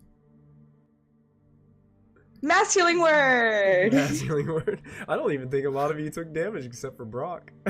Yeah, Brock worships you. Oh, Molfin appreciates it. He's a little banged up at the moment. Yeah, so you guys are left kind of Molfin standing in the shadow of this massive statue of Clarion. As That you was guys, also for Brock. Yeah. You guys are all Brock thanks you again, Diana. The fact that you've made it this far. Molfin's gonna pick the staff up off the ground. Callista's standing there, her Fucking hell, back's you- to the party, but her hands are still burning.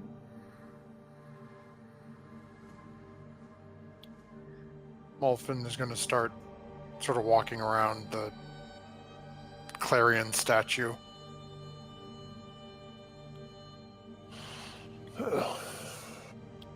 Because this is why he wasn't answering. Looking at... Is Callista anywhere near the group, or she I'm completely like- off and on? No, I'd say I was like, what, 40 feet away? 40? 30? How far away was I? Yeah, probably about that much. Yeah. Yeah. So she's about 40 feet away, but she's still facing away from you where that spectral was. Her hands are just alight, and her flames have turned blue.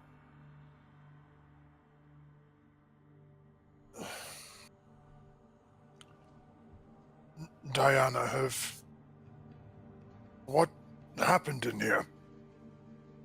Well, Shouting, and then as I tried to come in, there were those black creatures blocking the entranceway. what had happened was we entered this room and we found Clarion, and he was seemingly like frozen in time, and stuck on him was this note from Kruella the Black, who I think is the person controlling Zulkin. and who sent all of these creatures to haul my ass back to wherever she is, take the dagger and kill the rest of you. And she wants me to go see her. She wants me to. I think she said that my friends were invited. Can't imagine she imagines letting you all live, though. One would also assume that she would know would not imagine sending you alone. So, I mean, if I could be taught how to lie, very, very good. Fun. perhaps Lachlan or Anastasia, someone who has some skill with deceit, could be made to appear as your visage. Anastasius. He's more Molfin. my height, is he not? Callista turns around and looks at you. Hey, girl, hey.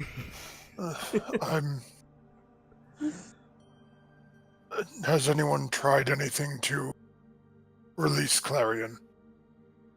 Not yet, we were attacked. I did try. It was beyond my power. Just beyond my power. And when it comes to things of that nature, you are more skilled than myself. I can learn of magic, but I do not have the skill you do in disarming it. I'm going to walk right up to Molfin and hold my hand out.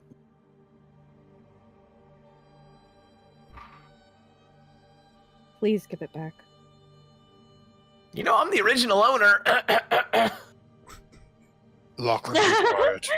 I'm just saying my soul is in there. I feel like I have some sense of, like, claim. She's not even looking at any of you. She's just staring at Molfin. Me and Lachlan bargaining.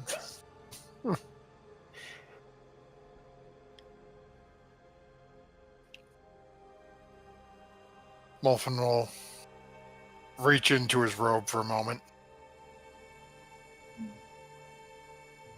Did you see what it did?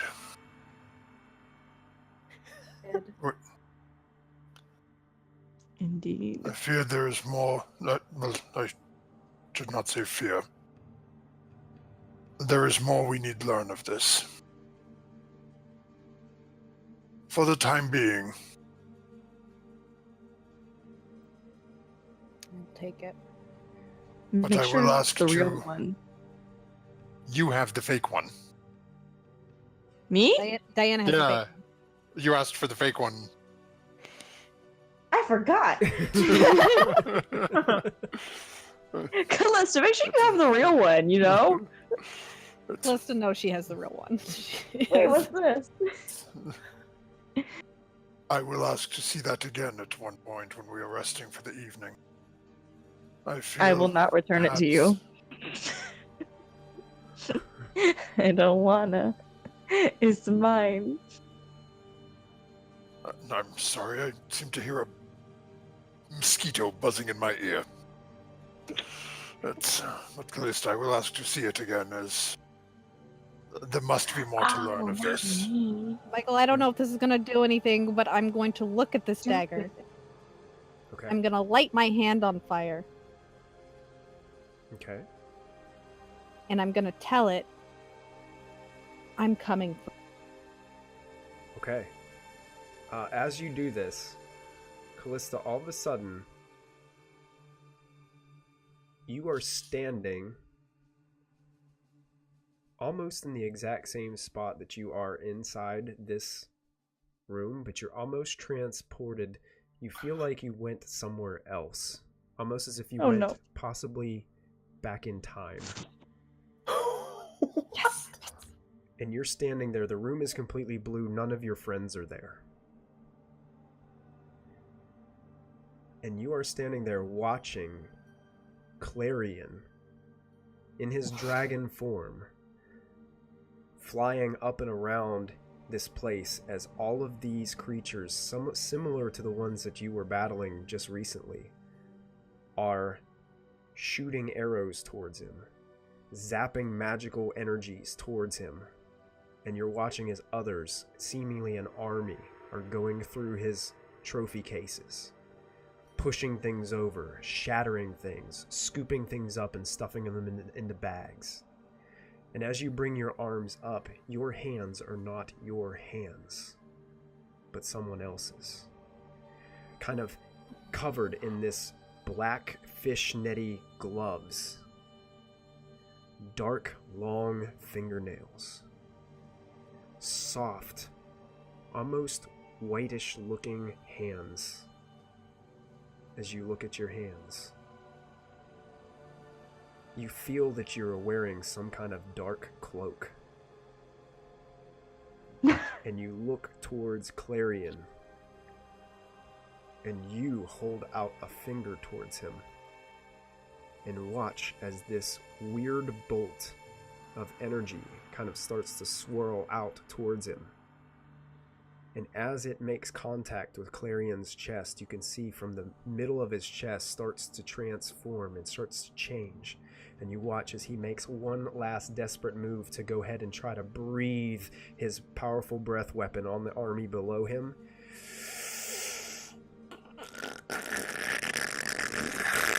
His whole form turns into a statue. And then as you make one last look towards those same hands, you suddenly are startled and you're standing back in your own time with your friends in front of you. And since it's 11:50, that's what we're going to call tonight's session, everybody. Oh, I'm shaking! I'm so...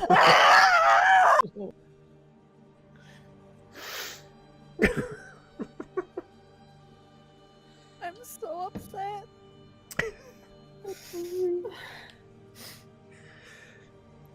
Whew. You made me do it to him! That's not very nice, Michael!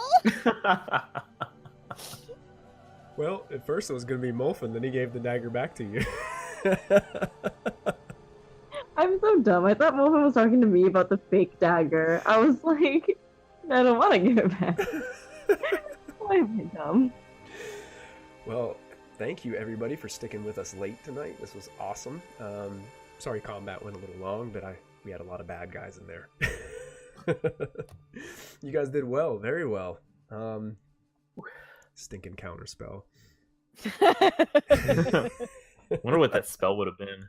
Probably the petrify or something, or another of those tentacles. It was just a little crown of madness. Oh, great! I was gonna turn them all against you. I was gonna make Molfin start attacking you guys. That'd be awful. You're muted. Muted, Molfin. Matt. Some of the spells he has, holy heck. Well, awesome, guys. You guys did an excellent job tonight. That was fun. Did you guys have a fun time? It was Cool. it was Awesome. messed up, but yeah. Yeah, that was fun. I enjoyed it. I like getting to play all these crazy undead people. It's fun. So This is fine. This is fine. Okay, we got to vote on a nat 20 for next week, guys. Weaponized elk. Weaponized elk, yeah. Eaglista turns into Elkalista. No! Eaglista. I like that even better. Oh no! It's like every week she figures out a new way to destroy foes.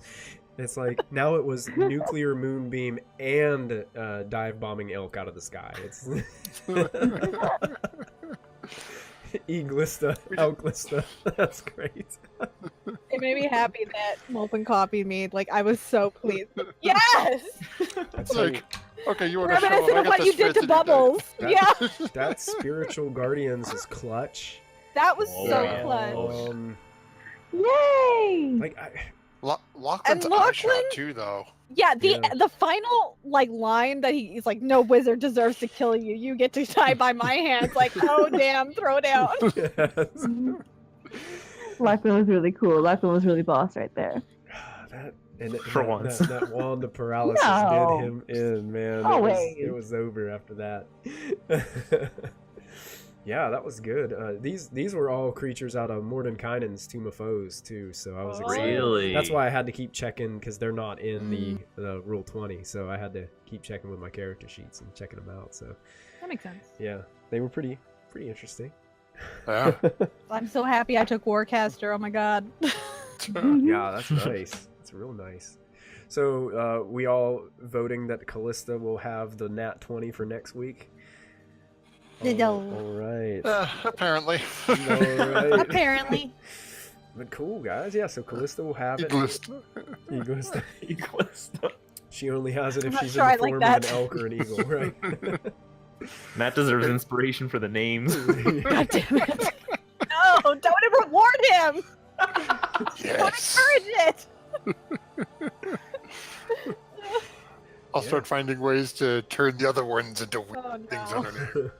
No. And also, those magical items that you guys have that have charges, make sure you guys are keeping track of those Yeah. when you run out, or it's kind of at the beginning of each dawn. And every day. Every yeah, day you every make day. a roll to see how many recharges it gets. So just keep track of those magic items that have charges, because I will forget to remind you, and I'll forget to check. So Yeah. The mace is at 3. okay. The wand I've used a couple of times within the last day, so it's got 4 charges remaining. All right. So next time we get back together, we guys will be starting back here, right where we left off after that image that Callista saw. Those of you that tuned in tonight, don't forget to follow. Check us out on YouTube for all of our past episodes. Check our schedule. It's very busy. I don't want to take up another 15 minutes going through all of our schedule that we've got. So make sure you check with our schedule that we have up here on our Twitch account to see when our next stream is going to take place. I believe our next one is tomorrow night with some insight check. Tomorrow insight check. It's kind of awesome that we've got them on the channel now too. It's great. Excited about that. And make sure you guys tune in. I believe it starts at 9:30. Eastern, yep. And in 2 Sundays, I believe we're going to have the debut of Curse of Strahd coming up. So with DM Sarah. So that's going to be fun. Yeah. So make sure you guys tune in each and every week to check out these awesome shows. Anybody else have anything they want to throw out before we go off air? Next Thursday, I think, is the Pokemon episode, because the Friday, this next Friday, the Eevee and Pikachu games will be debuting. So we're going to have a little bit of a Pokemon episode on this Thursday. All right. On Mystic Hour. Mystic Hour Pokemon episode. That'll be awesome. Be down for that. Anything from you, Matthew? Oh, we got Tune back on Monday. All right. Finally. All right. Great. We'll have Tomb of Annihilation back after a little bit of a hiatus. There'll be another brief hiatus middle of December, but that's still a ways off. We'll be reminding you that as it gets closer. Yeah. As far as Storm King's Thunder goes, I know we'll be good for next week. And I think we're good for the next couple of weeks. We will be taking a couple Fridays off here when it gets closer to December too. So we'll keep you guys posted and let you know. Make sure you follow us on Twitter. We usually put all of our announcements on Twitter. Other than that, I think that's everything for tonight. Unless I forgot something. But next time you find yourself face to face with a ghostly skeletal figure that wants to mage duel you, first of all, make sure to add your proficiency bonus. The second thing, make sure you bring a flying elk. And lastly, make sure you have a rogue with sneak attack with you as well. And, a little bit of help from your cleric, making the paralyzed big bad guy glow to make it easier to hit is always a good idea. So tune in next time to watch the party completely annihilate all the DM's big bad guys. Yes! No. We're awful. We're super weak. We could not handle a rat. I want to fight 6 blue dragons next week. Can we not? Can you not? Ashton will be like, yeah. Everybody look out on Twitter. I'm going to be posting a poll for our viewers on what we need to throw at our party next. Don't do it! But anyway, you guys have a great night. Thank you guys for tuning in. We'll see you next time. Okay, love you, bye!